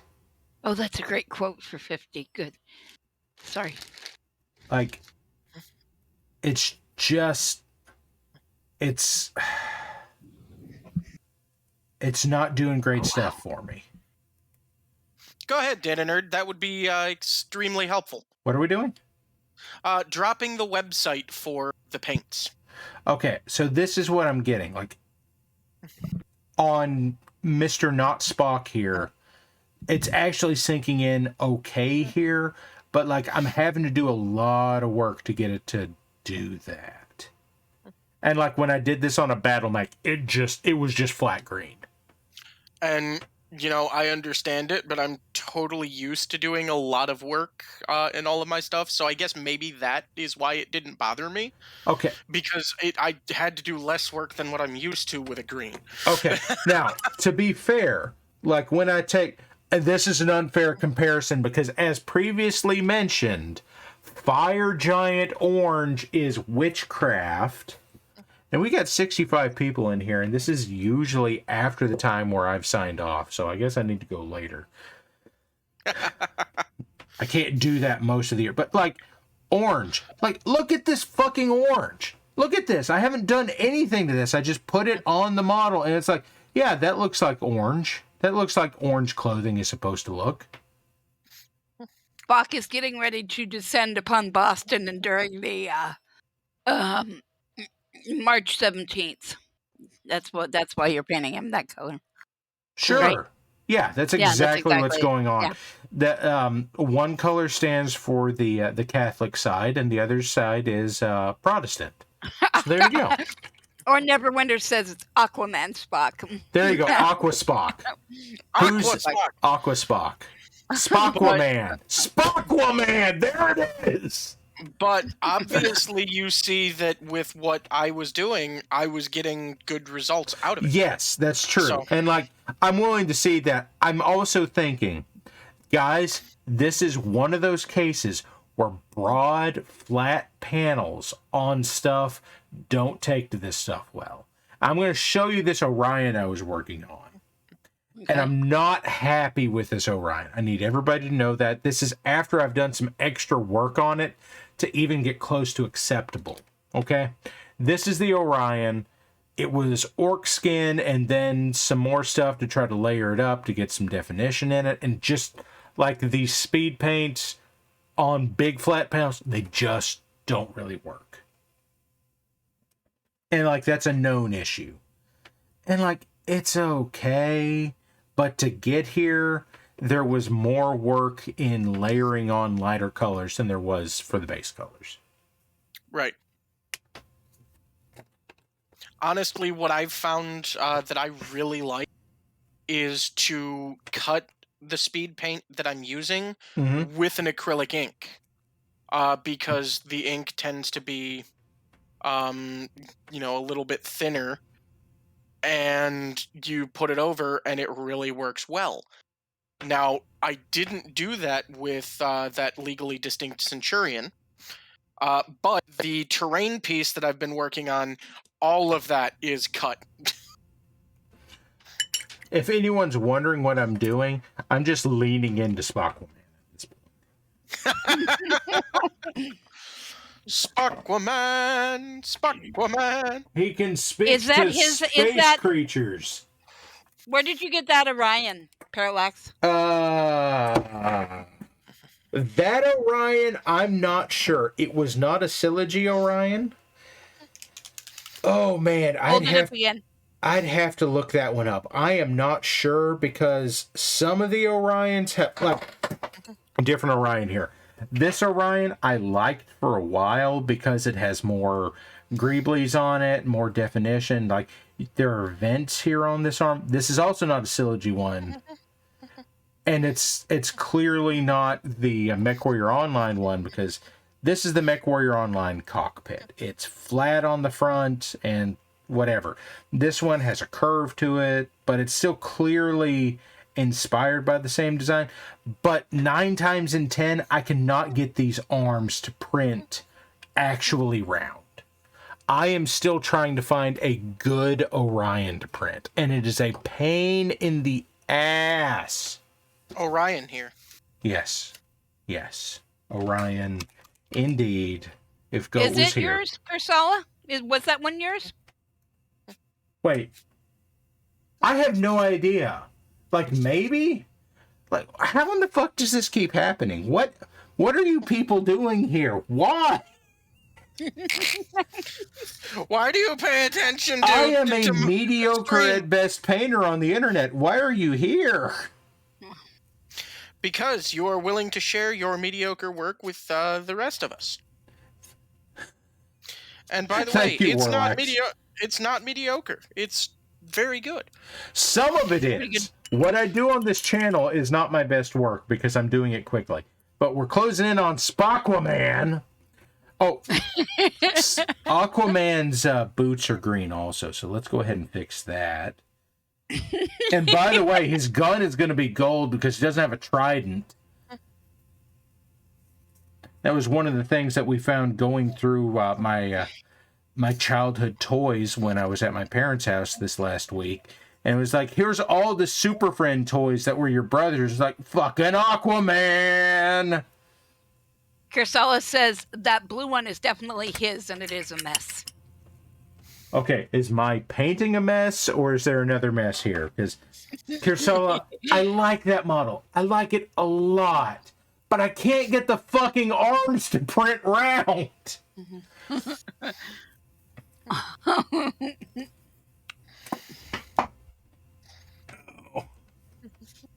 Yeah, but Para, what do you think of the terrain piece that I'm working on? Oh shit, I'm sorry. I got No, you are perfectly legit fine. distracted. I did look at your Centurion. Your Centurion looks great. I have saved it. I will put it on stream here in a little bit. Your terrain piece is looking... I like the colors. It is very much made of styrofoam. Yes. Would you like some advice on that? Go for it. Okay. To be entirely honest, I was going for the kind of hobbled look. Okay. That's working pretty well then. Mm-hmm. Tell me what your experience is with painting terrain. So far, I've done a lot of natural stuff. Okay. So we're talking slate rock, dirt, stuff like that. This is the first one that I'm trying to do that's going to be a little bit more man-made. Okay, have you done this before with XPS or Styrofoam? Yes. Okay, how do you usually do it? Honestly, I'm doing this exactly the same way that I've done the other pieces before. Okay, I want everybody in chat to know I'm not... Okay, somebody has posted me in chat. I'm not sure why, but okay. But what I will normally do is I will put it on here and then look at it, and if it needs something else, I will go back and take care of that. Okay. Like this, I feel that it needs now that the color is down on it, it needs filler on the walls. Because while it was just straight white, it didn't look like that was necessarily there, but now it is very clearly there. Yeah. Okay. So I feel like there's a good portion of chat that's going to know who I'm going to refer you to here, and but part of me will be surprised if you haven't heard of this YouTube channel before. But the YouTube channel Black Magic Craft, okay, does amazing work, especially on terrain. In the last couple of years, he's branched out more into minis and such, but like he started out on terrain. And a lot of the other crafting kind of channels that I pay attention to use his method of layering on stuff to give some more dimension to XPS or Styrofoam. Sorry. okay, And usually what that means is that his usual method, and some people have added some stuff to this, is to take Mod Podge. mm-hmm. Mix black craft paint with it. Yep. And apply that over your styrofoam or your XPS foam, because XPS foam is the same thing as styrofoam. It's just smaller. It's extruded polystyrene. Right, which is And- what I'd prefer to be using, but I right, you have have the this. styrofoam. I didn't have that. It acts the same way. It'll still melt whenever you hit it with spray paint. The propellant will melt styrofoam. But like if you coat it in this stuff, there's a varnish in Mod Podge that will protect it from that. And you add the black paint to it, or you add whatever color of paint you want to it, and that either gives you a base layer, or if you're just using black, it shows you any places you may have missed. And it also has the Mod Podge has a little bit of dimensionality to it that will smooth out that surface. Okay. Chunk to it. Yeah. I've seen some other people go into it, and what they'll do is they'll actually add Sculptamold to it. And Sculptamold is usually plaster mixed with paper fibers, and that will add even more to it. Right. But the one that I did before this was, jungle terrain. The jungle temple that I sent you the first day I was here. So that one was my most recent one, and that one honestly came out gorgeous, but it was still styrofoam. Okay. You could still kind of tell, but by the time I had gotten to the point where I was putting Mod Podge and filler and everything else over, it did clear a lot of that up. Okay. I actually wanted to keep the texture for the bottom portion because it's like it's supposed to be, or it's supposed to going to be a little bit like a town square. Okay, and like you said, it's cobbled. Like I get that. Yeah, so I wanted that. Sorry. No, you're fine. I wanted that to still be here as far as the texture goes. And that makes sense. I'm absolutely with you on that. Okay. I'm just throwing that out there. I don't know if people in chat know this. Squidchild says he's done it. Gummy Bear says Mod Podge is always good for canvas prep too. And Owl says he's used it mixed it with Elmer's glue one time. Okay, Night Pistol. So here's the thing about Mod Podge. Mod Podge is white glue. Mod Podge is the same thing. Mod Podge is the same thing as Eileen's tacky glue. It's the same thing as Elmer's glue. Like white glues are broadly the same thing. Here's what Mod Podge does that's different. There is a varnish element to Mod Podge. So it is more protective than most white glues. I've actually seen it used for collaging, and they'll put it down, put the stuff down, and then they'll put another layer on top because of the varnish. Yeah. Okay, guys. But really, really thin layer. Spockwoman. Spockwoman. I'm going to have Diggs send this out on the Twitter so that someone else can be at. My wife is going to kill me for this. Like, she's going to come home and she's going to see this. She's going to say, "What's that?" I'm going to say, "Spockwoman." And then I will be dead. I don't know how she's going to kill me. The ducks are throwing things, yeah. No, like, she knows where the guns are. Like, I'm not going to survive that night. You can get it in a spray and use it as a fixative as well. Yeah, Mod Podge is amazing. Mod Podge is amazing. I've heard about it from crafters for years for all kinds of different things. Yeah, so like at this point, I have a small number of YouTube crafters that I go to. Like this is outside of your normal mini painting stuff. So like your mini painting stuff, I've got like Ninjon and Miniac and Vince Ventrella and whatever. On the more crafting side of things, it's like Studson Studios and Scratch Bashing and Bill Making Stuff and Iron Narb Griffin Makes Studios. What's that? Iron Griffin Studios. That's a new one. I'm going to look that up. But like Studson had a video a few weeks ago where what Studson did was he made the house from Encanto, and it's like that's fucking amazing, but a lot of it's, stippling on goop. Actually, if you're going to look up a Studson one, he made Howl's Moving Castle in like and like I think 30 millimeter scale, so it's like 3 feet tall. It's Oh ridiculous. my gosh. It takes the video is an hour long. I can't even imagine. He does it out of trash, literal trash. Wow, that's crazy. It really is. Pizzarello says he's doing a 50% glue, 50% base paint is how you prep canvases frames for the theater. Yep. Okay. Yeah, that makes sense. Theater stuff is going to get moved around a lot. Green Lantern Scott. Okay. Troy, I need more data here because, like, I'm a Green Lantern dude and I need more data. You did Aquaman. You're doing Aquaman. I don't have a Scotty. He hasn't made a Scotty yet. It's killing me. I sent Mike all of the bridge crew I had, and I don't have Scotty, and I don't have Chekhov. He hasn't made them yet. Killing me. I've got a Kirk. I've got a Spock. I've got a Sulu. I've got an Uhura. Batman Kirk, maybe? What? What? Batman Kirk. Batman Kirk. I feel like I'm missing something here. You did an Aquaman. Oh, We're thinking shit. about Okay, so now we're just mashing up Super Friends and Star Trek. Why not? Why the fuck not? What else do I have here? Is this the box? This is not the box. This is my box full of bases. That's another thing. If you get a 3D printer and you're printing minis, you're going to have big fucking boxes full of bases. Uh-huh.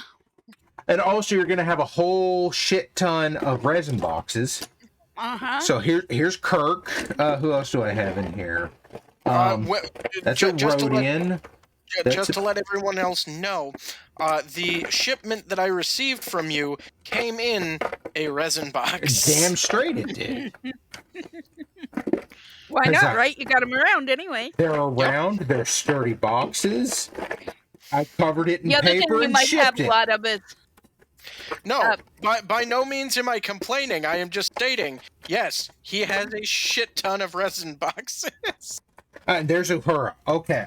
So I've got an extra Kirk and I've got an extra Uhura. Mad Ducks, I have recommendations if you want them, but Squick is even better than I am about it. Mm-hmm. We need to get him on here one of these nights. What are you talking about? One of these nights? He was on the last episode. Yeah. Okay. He's the bad influence. Yes, he is. He's kind of the best influence, if we're honest. Yeah. Yeah. He and I were talking about a couple of models, and it turns out that he did 3 trays worth of 3D printing for me. Oh, wait. I need real quick. Hey, Kirsala, are you still in here? Data nerd is. Okay. I need to know, like, is there something I can do to make another Orion happen? Because, like, I need more Orions in my life because, like, I'm not sure if you've noticed. That's fine. Like, I'm not sure if you've noticed, but this being the new Marik workshop, I might have some allegiances. Just maybe. And, like, I like Kirsala's Orion the best out of the ones that I have available. I'd like to have it, like, fixed up, and, like, maybe the arms are a little big. He'd like it with exactly 50% more arm. No. Too much arm. Like, I think, a matter of fact, let's say, okay, in fact, you can go ahead. Okay, what Parallax is saying is that the Banshee is the best mech. Get fucked, Mad Ducks.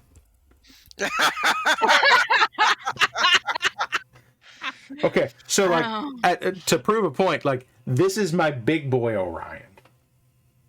This big boy Orion. He's let's pick a here's a Catalyst Highlander for point of reference. This is my big boy Orion. I like this Orion a lot. I don't know what it is about the AC-10 barrel or the arms, but, like, I don't know if you can see this. That arm is decidedly not round. I just, like, I love the Orion because it's big and it's ugly and it's really fucking good at what it does. I just like it with some more panel lines on it. The Thunderclap, I'm sorry. The Cataphract is the most okay mech designed in the 3020s. Kersolid says maybe I'm gonna we'll find a stop- Discord. I'm going to stop you right there. I know it's your favorite mech. That's okay. No, it is not. It's not. Okay. It is my second favorite inner sphere up to a point. Okay. What? Why? Because it carries a big honking autocannon. Okay, so it's a hunchback, but heavier. Correct. And moves at the same speed that an archer does. And has enough armor to get you wherever you are going and march your ass home. Okay, so it's a hunchback, but it's a lot more expensive. Gotcha. Okay, before we get too much farther, thank you very much, Heretic Ben, for the follow. Oh, excellent. Thank you so much. Okay, so I haven't put pupils on the Charmander here, but I did give some glint to his eyes. I think that pretty well That does looks what we good. needed to. And let's. Yeah. I didn't finish this bit. Let's do some more of this. Let's. Oh yeah, thank you, Data Nerd. Oh, excellent. There you go. Also, Para, Hi. thinking about it, the pallid bone would have worked for the underside. Mm-hmm. You're probably right. You are probably right.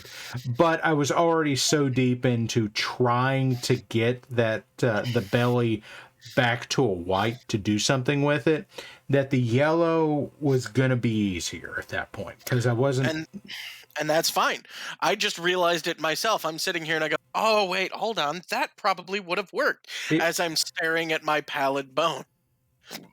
Excuse me. That's what she said. Sorry, guys. Low-hanging fruit. But Are you having a fun time there, Para? I'm having a blast. I'm here with my chat. Which, by the way, guys, I want to throw this out there real quick. If you don't know, I don't know if Dig set this up. I don't know who set this up, but there is now a Discord for the auxiliary, which I know some of you are already in. Ping Discord. Here we go. And there's an auxiliary BPL Discord. And like, Dig sent me a message literally yesterday. If it wasn't yesterday, it was the day before. And I know I messaged you about it, Warlax. And it was like, hey, Para, they have a channel for you in this. And I was fucking flabbergasted. Yes, and then you told me that they thought that you were just a pair of disembodied arms. And I am. Yes, but at least you have disembodied arms. You are a only a disembodied disembodied Borderlands voice. player. I am simply a disembodied voice. Which, could be all in my head. I don't know if they hear you or not. They must, because they do respond to us. Yeah, they do respond to me, and they know that I'm now playing Borderlands on Mondays, so... That's right. He is playing Borderlands on Mondays with several other people. I know Squick's in that group. Who else? Bouncy and Rubber Fish. And what time do you do that? Who is Rubber Fish? Is he new? He is a rubber fish. Oh, Okay, I'll have to find out who he is, because I don't recognize the name. So Cookie, it sounds like he's got himself a new fuck there. Yeah, he might have a new fuck. Also, I am on Mondays. I'm on Mondays with Nino Cookie. And that's on this channel. You also have your own Twitch channel, don't you, Cookie? I do. I haven't streamed on there in forever, but I'm probably going to do some art, some paint by number stuff. I've got a couple paint by number games that shouldn't be too much trouble. And what kind of stuff do you paint by the numbers? Oh, it's one of the video games. It's free art games. And I got heartaches by the numbers. And okay, guys, now we're just gonna sing Fallout New Vegas songs. In the town of our Frio rode a stranger one fine day.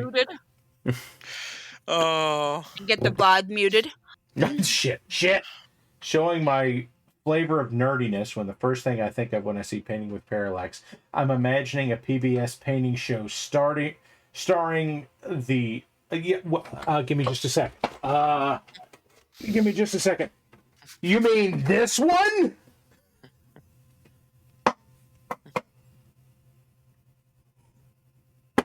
This crazy Hal Jordan right here?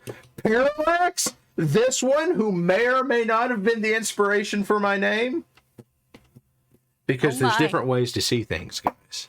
It's a parallax view, get it? Mm-hmm. And I like Jeff Johns, and I like his Green Lantern stuff, but he wrecked this character. We're not going to get into that. We're going to move Parallax off of here.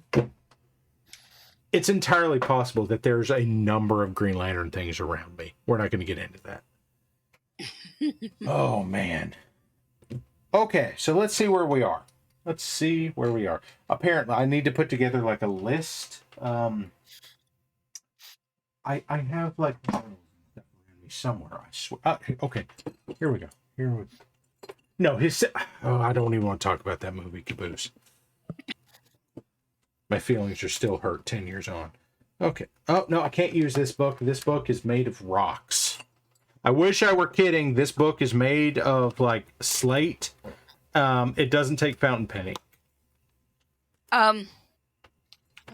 Yeah, my name, because I explained this in Discord, my name doesn't have anything to do with cookies at all. Does it have to do with cooking, Mama? It has to do with being the mom of a bunch of friends who we call Buck Cookies because it takes all kinds of cookies. We were some of the randomest people I knew before the Legion. The Legion can be almost as random. Almost? Who the fuck were you hanging out with?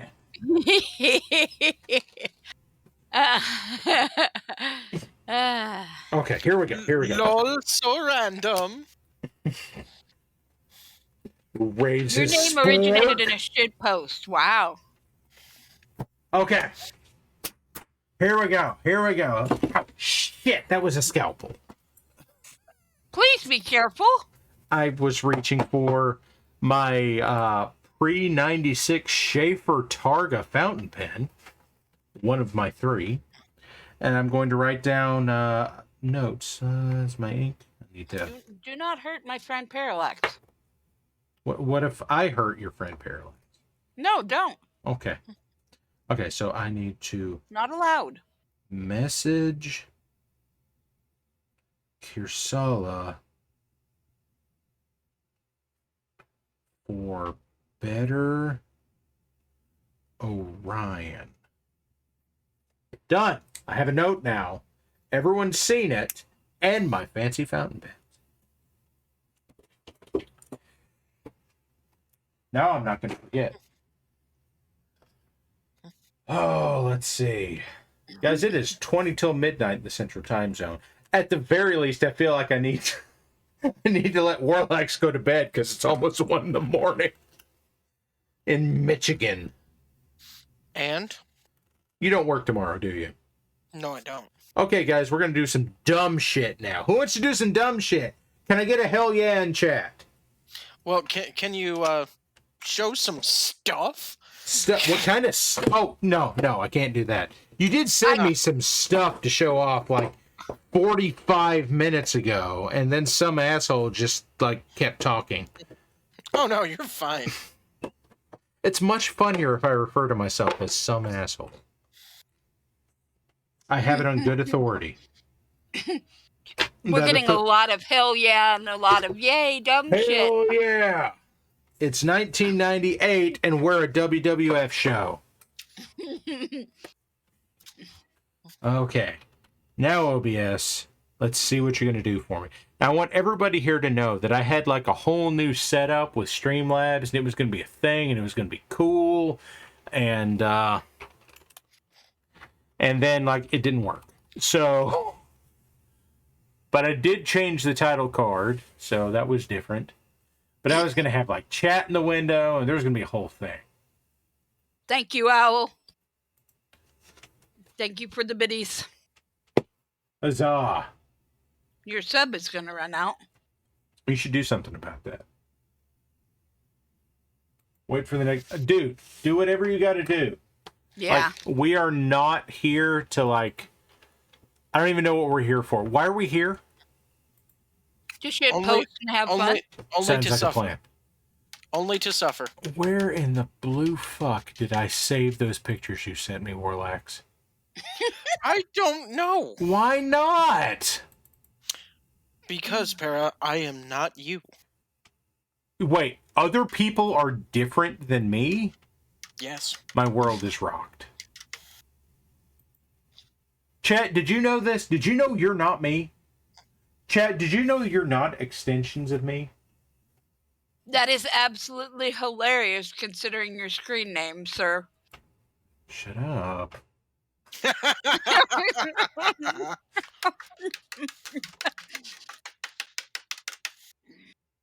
just here to change Mad Duck the says future. he's barely good enough to be himself. Okay. The Reddest Fox says, I haven't checked recently, but I thought I might be you for a bit. It's true. He is. Best answer. There it is. There's Centurion.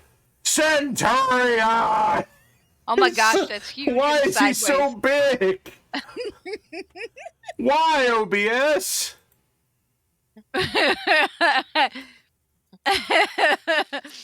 Squidchild used to be forklift certified. I was There never we go. forklift certified. That doesn't mean my boss didn't ask me to do it. Why? Why you do this? Why you turn back that way again? There we go. There we go. There we go. Look at that badass Centurion, chat. Look how fucking cool that is, and then tell Warlax how great it is.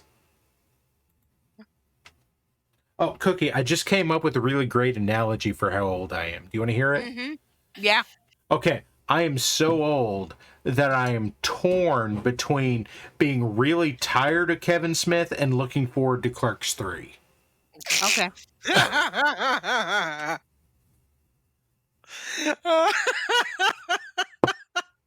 understand this reference. Oh. Hexy the Girl. Welcome. Welcome. Who are we welcoming? Hexy the Grouch just rated us. Hot damn! Welcome here, folks. This is where I paint shit. Like, I don't know if... What about Dogma, though? Like, I like Dogma. Dogma was 1998, though. Maybe it was 99. This is the WBPL. It's the crazy brainchild of the Black Pants Legion, and we do everything on this channel from RPGs to scary to And sometimes painting we farm! to anything. Yeah. Actually, like, we do have a big farming sim on Friday nights, but also sometimes, like, we have members that... Like, what was Stryker doing the other night? Where he actually, he almost stole my name. He almost stole the name of my show. Oh, the new janky workshop. That's what he had. Yeah. I don't even know what he was doing. He was putting together a bench, redoing a bench. There you go. You see, He does that on Saturday mornings. I went through the trouble of, like, building, or not building, but, like, fixing an end table a couple of weeks ago, and I didn't even think to fix that, to film that. I should have. Hold on. I'm here. We just need... Ah, damn it.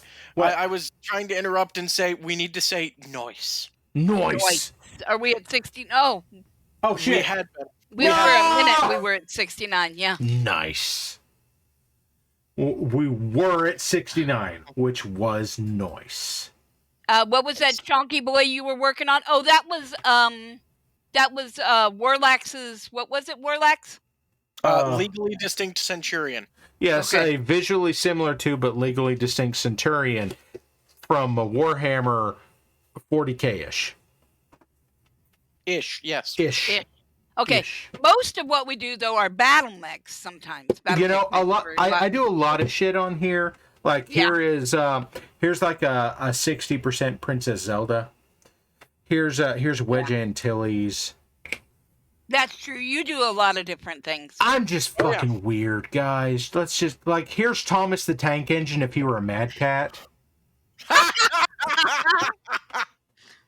Thomas the Tank Engine. No, Mad Cat. I do what I have because at the moment I have yet to get a 3D printer. Here's a wizard pondering his orb. Like, guys, this is just shit I have on my desk. Like, if I turned around and got stuff off my shelves, there's no telling what I come up with. Yeah. Here's like Samus Aran from Metroid Dread that, like, I'm not happy with yet. Like, I just do whatever. Here's that ship from the Battletech Harebrained Schemes game that Tex hates. Like, Tex hates the ship. He loves the game. The ship shouldn't exist. The Tex hates. Oh wait, he loves the game. Here's Deathstroke from DC Comics. Oh, I've got no. a Power Woman behind. What have we done? Yes, the creator of Yu-Gi-Oh passed away at a shockingly young age. Honestly, yes, the Argo Grimos. Yes, this is the Argos. This is it in orbit, so it's got its habitation pods out, and it's such a good model that it's an early game model. You can see that the one of the habitation pods is not fixed. Wink. That's how I'm justifying the fact that the print fucked up. I mean, good enough justification. Yes, it's also got holes in it because it's hollow. Because I'm not, like, this resin is $40 a bottle, guys. Yeah.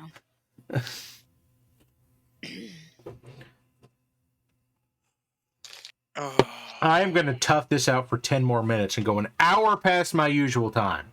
Why not? Because, then it'll be midnight in Central Time, and I don't know where the hell y'all are, but my numbers aren't usually almost 70, so we're going to keep pushing for a little bit. Well, we hit 70 briefly. Gee, howdy. Ooh, this is what we do now. We play with toys on the stream. Here's my elemental. Hey, Para, it's our unboxing video. Oh shit! Give me a second. I've got like a whole. Here we go. Unboxing video. Who's ready? Who's ready for the nostalgia trip? Unboxing video. Here's a big blue tub. Unboxing. Grimos is excited, boys. It's Gundam shit.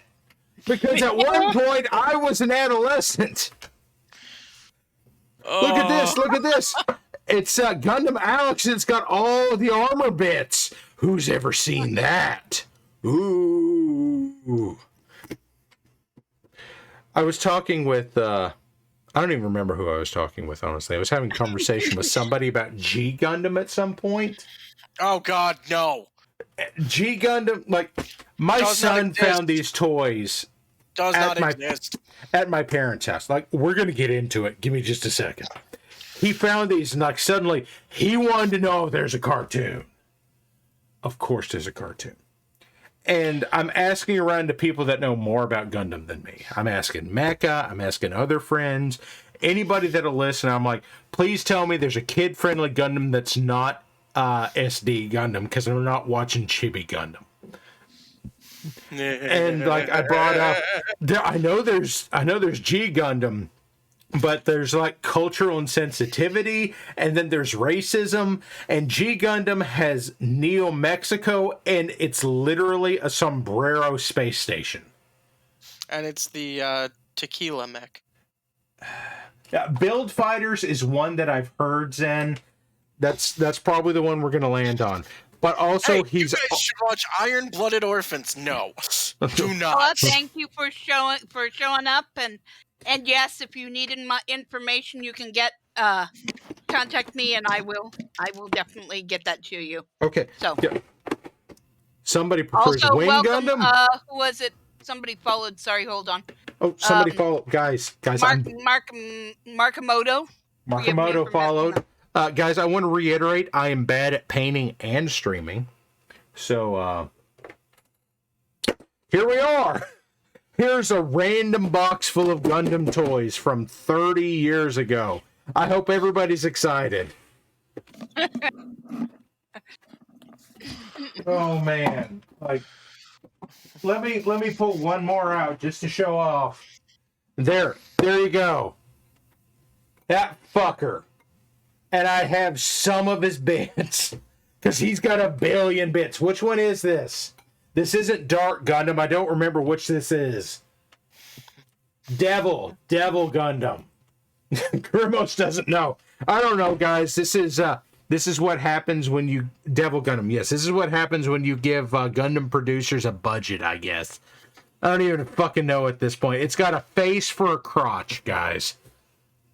Look at that big red Gundam dick. Oh, yeah. Yeah. Gundam dick. Oh, yeah. And it looks like he has eyes right above it, too. It's like there's these eye things. Yeah. I got a good view, boys. Oh, shit. Oh, God. Somebody clip that and send it to Mecca, please. Oh, no.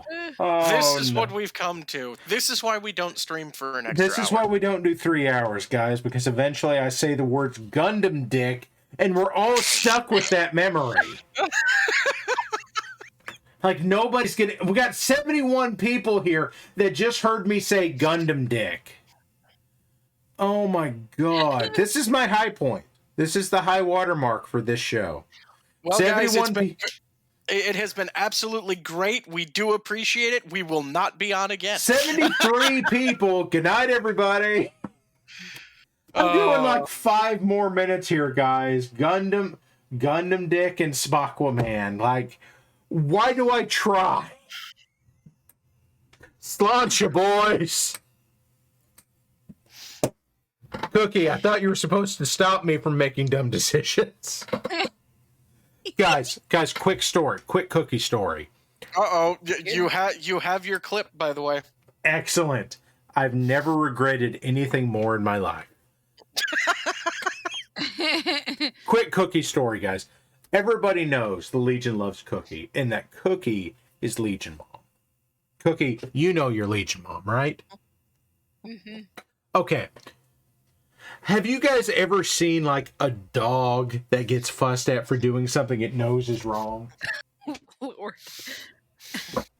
So, a couple of weeks ago... Where is this going? No, I think you know. I think you've heard this story. If not, I know Cookie's heard this story. It was possible that this glass was filled a few too many times a couple of weeks ago, because my kids are still out of town. I believe I was privy to this story. And, I had to go to work the next day, okay?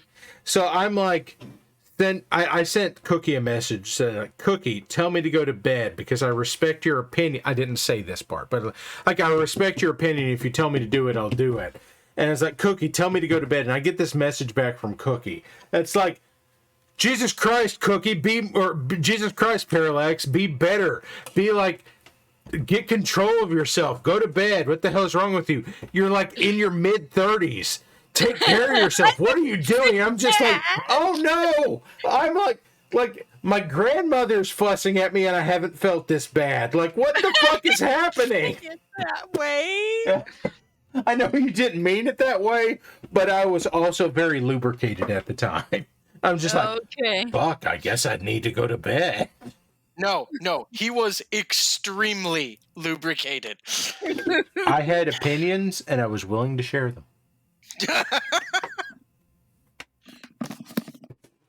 Yeah, so, if you've never been fussed at by Cookie, that's what it feels like. And I hope you never experience it, because you're going to have one of those deep existential dread moments where it's like, I don't know what I'm doing with my life. I'm thinking of getting into male modeling, and I don't know anymore. Oh my gosh. And Cookie, we still love you. But, like, whether or not you're conscious of your power, you have, like, some Charles Xavier level influence on us. Okay. Guys, let's call it midnight in Central Time and go to bed. Like, This has gotten silly. I'm not painting anything at this point. You're just listening to me ramble about shit. Yeah. Let me show you my toys, guys. And look at that. Look at that. Who just did that? Zen was just making some I'm the Juggernaut bitch jokes, which I'm pretty sure is again roughly 17 years old. Oh man. Hexy, this is what I do on Thursday nights. Hopefully I'm usually a little more coherent and I'm like, and this is how you paint this thing. And look at this Kaiju Charmander. And I'm going to do, and then sometimes I'm just like Gundam Dick. Oh, Christ on earth. Oh, man. Welcome, ladies and gentlemen, to the numeric workshop and painting with Parallax. Oh, Christ on a cracker. Guys, we're going to bed. Where every Thursday evening, you don't know what you're going to actually frankly, get. I don't fucking know what's going to happen. Hey, or it could be like 2 weeks ago when you were doing the whole boomer. That was more than 2 weeks ago. The Boomhauer was, I think, at least 3 weeks ago. Are you sure? Yes, because I didn't do it when Squick was here. Okay. Yes, that was right. There was a whole Boomhauer routine. Mm-hmm. All right, guys. If you like my avatar, my artist's contact information is in the closing credits, and they need work. So if you have some work to be done, they're happy to do it for a fee. Because you should pay artists what they're worth. I want to make sure that's absolutely clear. Yep. Folks, Boomhauer Parallax needs to... Dude. I'm pretty positive I couldn't read Hamlet with a straight face and Boomhauer voice. I'm willing to try, and I know that someone has bandied about WBPL Shakespeare. And like... There's a... Jigglypuff! There's a thread under the... There's a thread under the WBPL. There is. Page. Yeah, so... wrong one. And I also want to make sure real quick that everyone's aware that I have a fly in my office, and tonight, for the first fucking time, it didn't land in my bourbon. Hey! So it's a good night. Folks, midnight Central Time. Get some sleep. I'm out. Cookie's out. And probably Warlax. I don't know. Maybe Warlax is going to stream in a few minutes. I don't know. Maybe he's going to play some Borderlands. I can't speak for Warlax. Warlax is done. Warlax is going to... Well, I don't know if he's going to bed or not, but he's done. We're going to bed.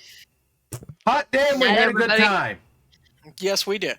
Check the schedule, see what's on next. Nothing until tomorrow morning, probably. Maybe Rob at 3 in the morning. Maybe Coffee Baron at 2 in the morning. Who knows? We're a mystery and we can't be pinned down. Anyway, good night and good luck. We're an enigma wrapped in a mystery. We are.